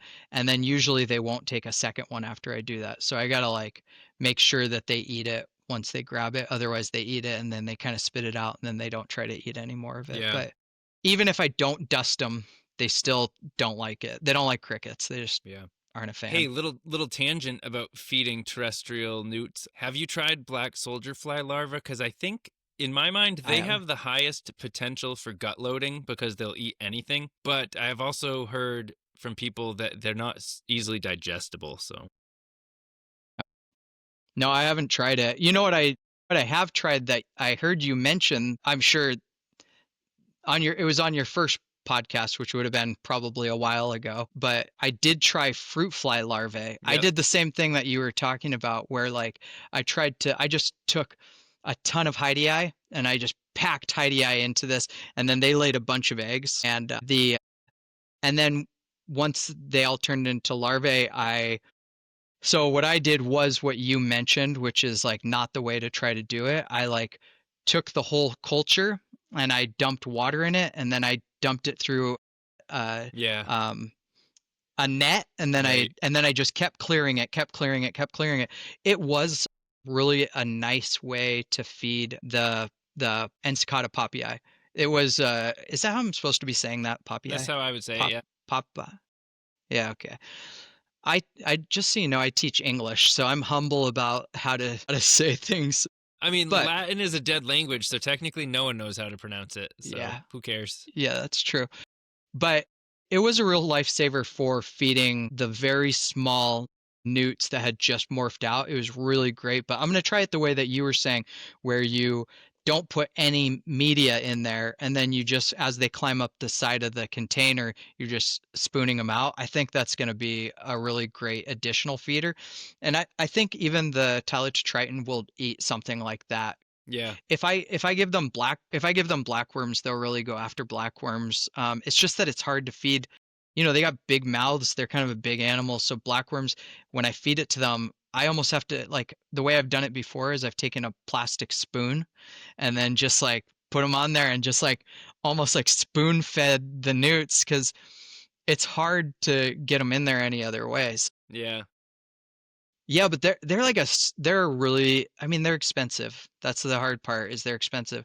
As far as like heat and lighting, I just keep them at room temperature. Our house is anywhere between like 67 and 72 all year long. And then I have a UVB light on there, and then I just have a regular LED light.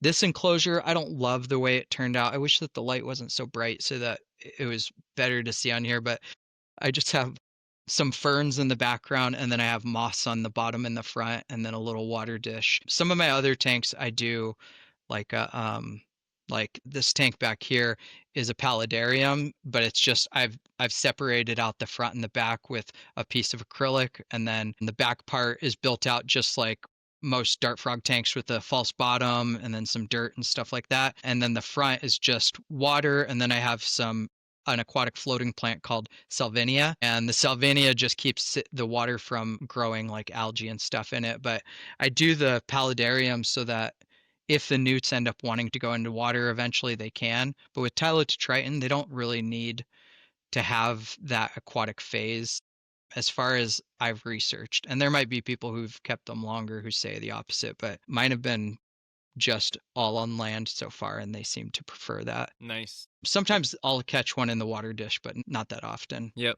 Nice.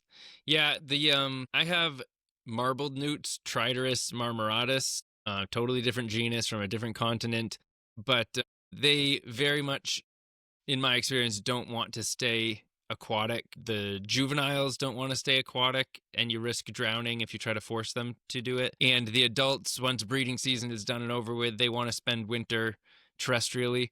And so I enjoy keeping them, both the juveniles and the adults, terrestrially, and they are quite tame as well, hand feeding off of tongs, pieces of worms, and even non-live food. I mix up, turtle food like tetrareptamin or Pac-Man frog pellets. Like there's some company that makes a non-live food marketed towards Pac-Man frogs that you just hide. It's Hikari. Is it? Hikari Yep. does that. So I've gotten those before. Yeah. And the newts take those off of, I use a really small wooden like popsicle stick, but smaller, like a coffee stirrer, because I don't want anything sharp or metal or anything hurting them when they are trying to take a bite of it. But yeah, they'll tame right down to the point where they're eating non-live food off of a stick, which just, it's a different level of enjoying an animal. You know, having a good feeding response, having an animal that has a good feeding response, it just gives the keeper a different experience of husbandry versus a hands-off animal.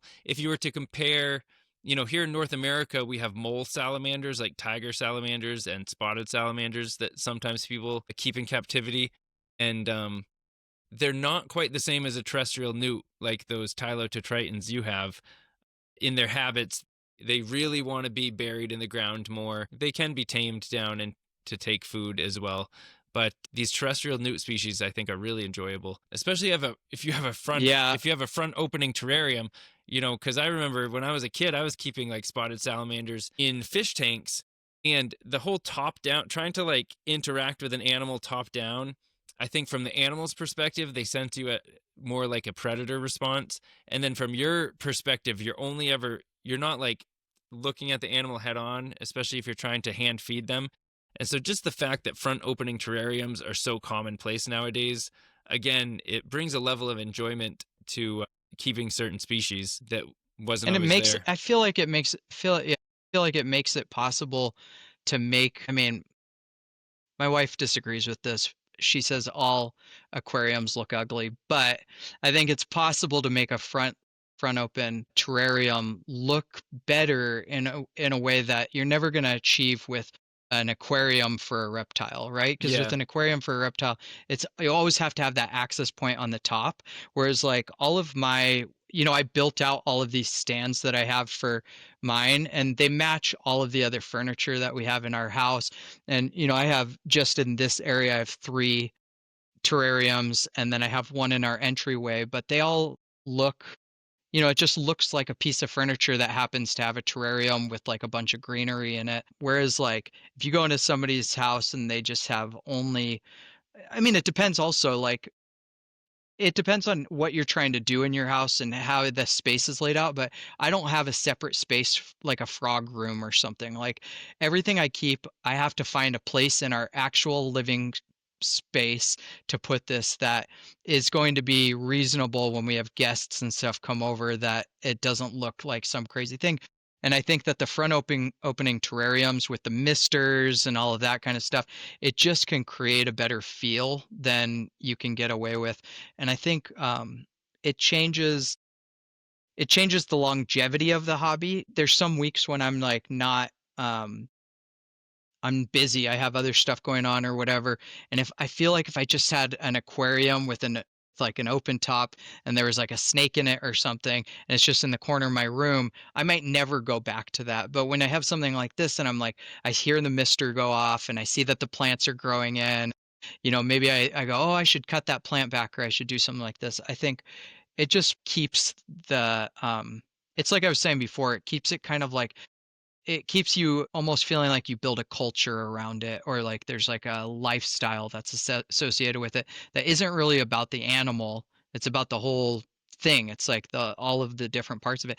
I mean, sometimes like what I want to do is I want to just like do stuff that has to do with the culturing of all the food stuff I have. Like I'm like, oh, I got to go do a water change on my Daphnia culture. Right. It's like that's like a side of a side of a side thing that's part of this hobby. And I think I think the front opening terrariums make the whole experience better in that sort of way, kind of like you're talking. Yep. And then sort of getting towards the end of our conversation here, I'm just curious with most of your animals, so they're not in their own separate room, but all of them are either subtropical or temperate, which means that they can definitely handle seasonal changes. In fact, it's part of their natural history to experience seasonal changes. So like your bumblebee toads or your newts, what do they experience in the way you keep them as far as seasonal changing goes? Yeah, so my bumblebee toads, I have 3 tanks of bumblebee toads. I have 2 in our bathroom and I have 1 in our entryway. And the one in our entryway, all those toads they're like 6 years old, I think, maybe 5 years old. Those, you know, it's pretty much the same all year round. There's a little bit of variance because the door's getting opened and closed all the time. So there's like a breeze coming in, and if it's 30 degrees outside, there's like a 30-degree breeze coming in, and then it's cooling down. I do also keep a very small heat lamp on that enclosure. It's a 24 by 24 high, and on one corner I put a little heat lamp, and that was just because what I noticed was when I was trying to get them ready for breeding, they would eat a lot more if they were a little bit warmer, and because they're in that entryway they don't get quite as warm. But my ones in the bathroom, they're just whatever temperature our bathroom is, and at night it drops down to like 66, 67, and then during the day it might get up to as high as like 74 on a hot summer day if there's sun shining through the window. There's no humidity except for the water that they get misted with. I mist twice a day for like 15 seconds. And then I plant heavily. I love, and I know other people hate, Ficus pumila. I love it. Like, I think Ficus pumila, I think it just, people start off with it. It looks awesome, and then it takes over. And people who have a lot of animals don't like dealing with cutting it back. But there's no plant that you're going to get that's going to create a better, like, fill in with small leaves. That's like that plant that doesn't require humidity. And so I love it. There's kind of a different amount of moisture that the toads can get on their own. I just recently really cut back my tank in my entryway. And I didn't realize, but the Ficus pumila had been losing leaves for the last like 4 years. And there's about this much leaf litter underneath all of the Ficus pumila that I had in there. And so there's a little bit variation in the heat that they can get a hold of, and there's a little bit difference in the amount of moisture that they can get. So yeah, that's kind of how I keep bumblebee toads. And I would say when I'm serious about breeding them and I like really want to make sure I'm going to get them to produce some good eggs, I take them out into the garage and I just have a little, it's like a 10-gallon, I forget what brand. I think it's a Zoomed tank. They're like 10 gallons, but they're split in half. And I put a bunch of moss in that. And then I just put them in there. I don't feed. I mist maybe once every 3 days, and I just leave them in the garage for a month and a half.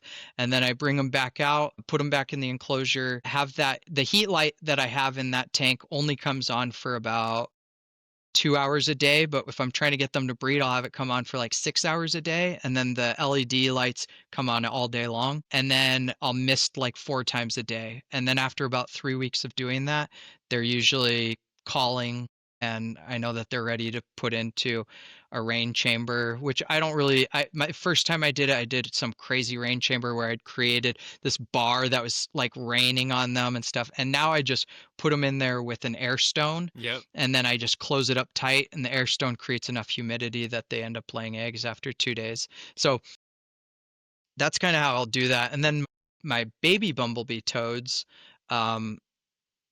I wish I had a way to show pictures on here, but I don't know I how any of can it works. post But some when I edit.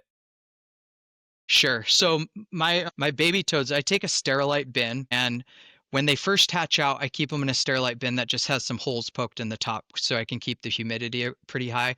I'll put some sphagnum moss and then some actual moss and then some Ficus pumila plants in there. And then I just mist and feed springtails for a couple of weeks. Then I move them to a bigger sterilite bin, probably 6 inches tall and like I don't know, 20 inches by 10 inches or something like that. And the top I've cut out and put a big thing of like window screen on it. And then that's kind of the thing.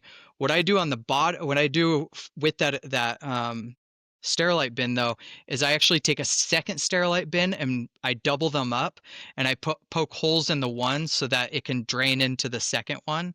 And so I've got holes for it to drain out any extra water or anything like that that happens to go in there. Then the other thing I do is I take a piece of window screen, and instead of lining the bottom with dirt or paper towels or something like that, I line the bottom of my sterilite bin with a window screen. And then I put leaf litter on top of that, and I put, I don't know, like moss and sphagnum moss and plants and stuff like that.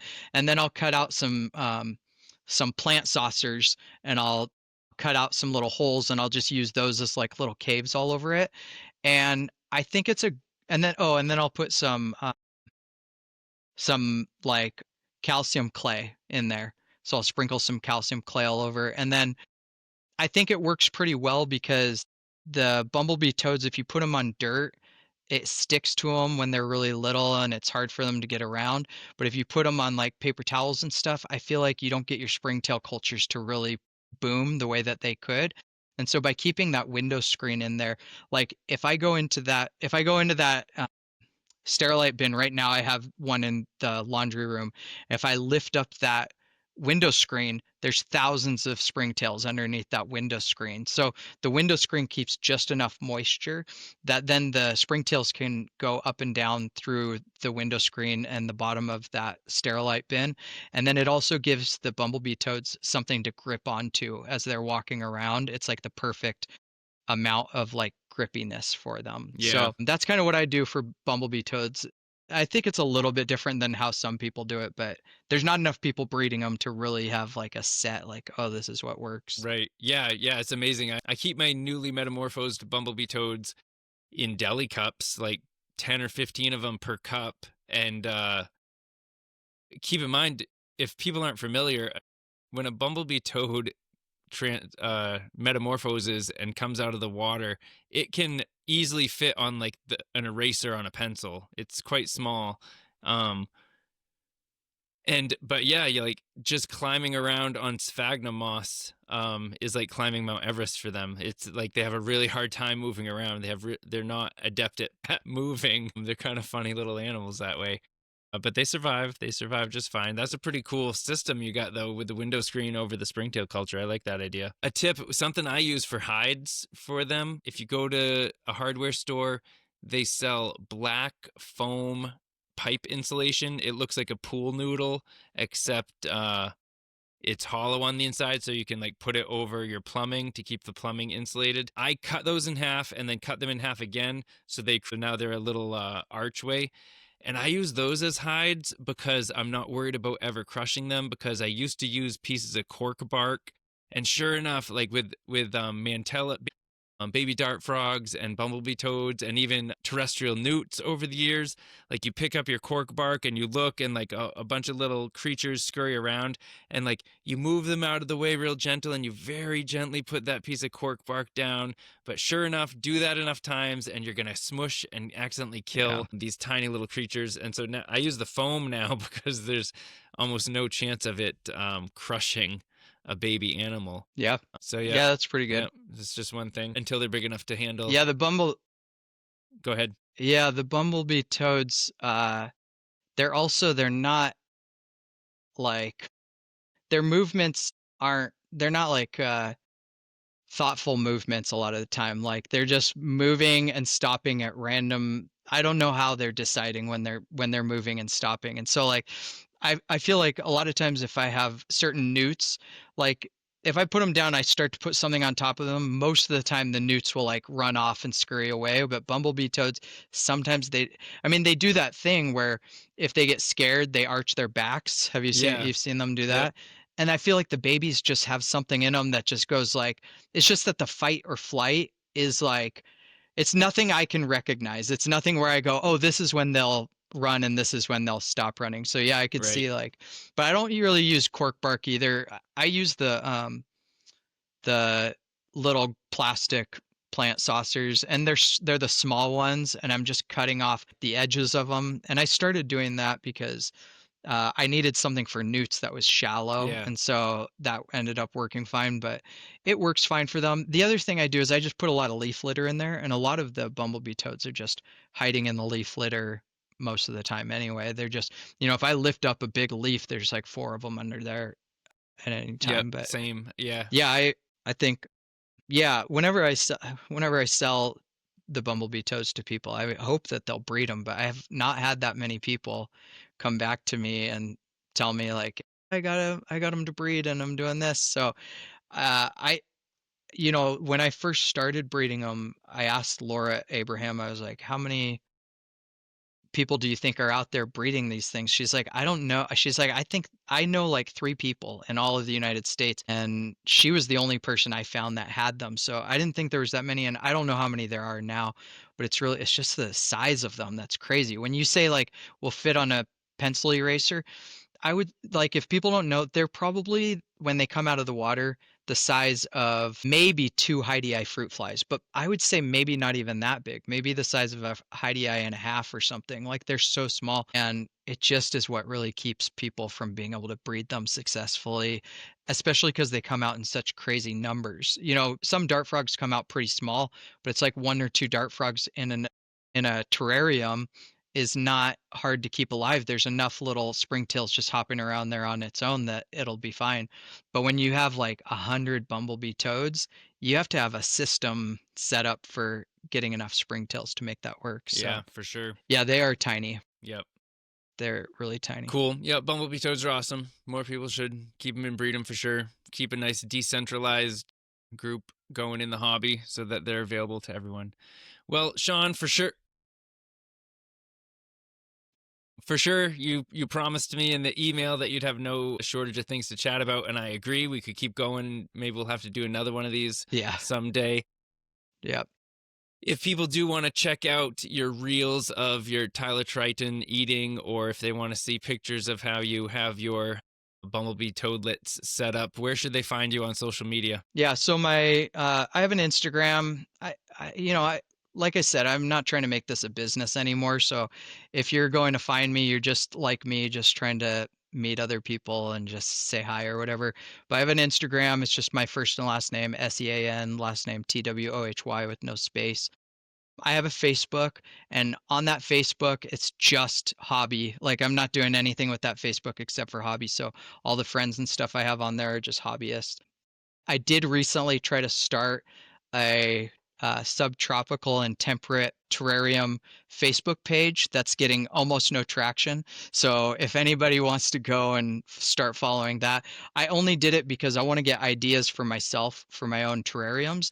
And whenever I go look at terrariums, a lot of times it's just dart frogs or things that don't have to do with newts and toads and things like that. And I want to see terrariums where people are planting a lot of temperate sort of things. You know, if you even Google it, there's like 15 terrariums that come up if you Google temperate terrariums. And I just want to get ideas for cool looking stuff on that. So I figured if we had some sort of page that was dedicated to that, maybe we'd get kind of a base of pictures and stuff. But other than that, yeah, I have a morph market and it's toads and newts and other aquatic life. And when I have stuff to sell, I'll go on there and sell stuff on Morph Market sometimes. But like I said, I've really cut down on selling. But if you have something cool to trade, definitely let me know. Right on. Well, thanks so much for chatting with us.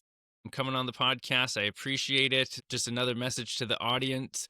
This is a new amphibian podcast, and so we'd like to build an audience. So I'm glad you found us, and if you listened this long, you belong here because this held your attention. But give it a like, subscribe, and share it.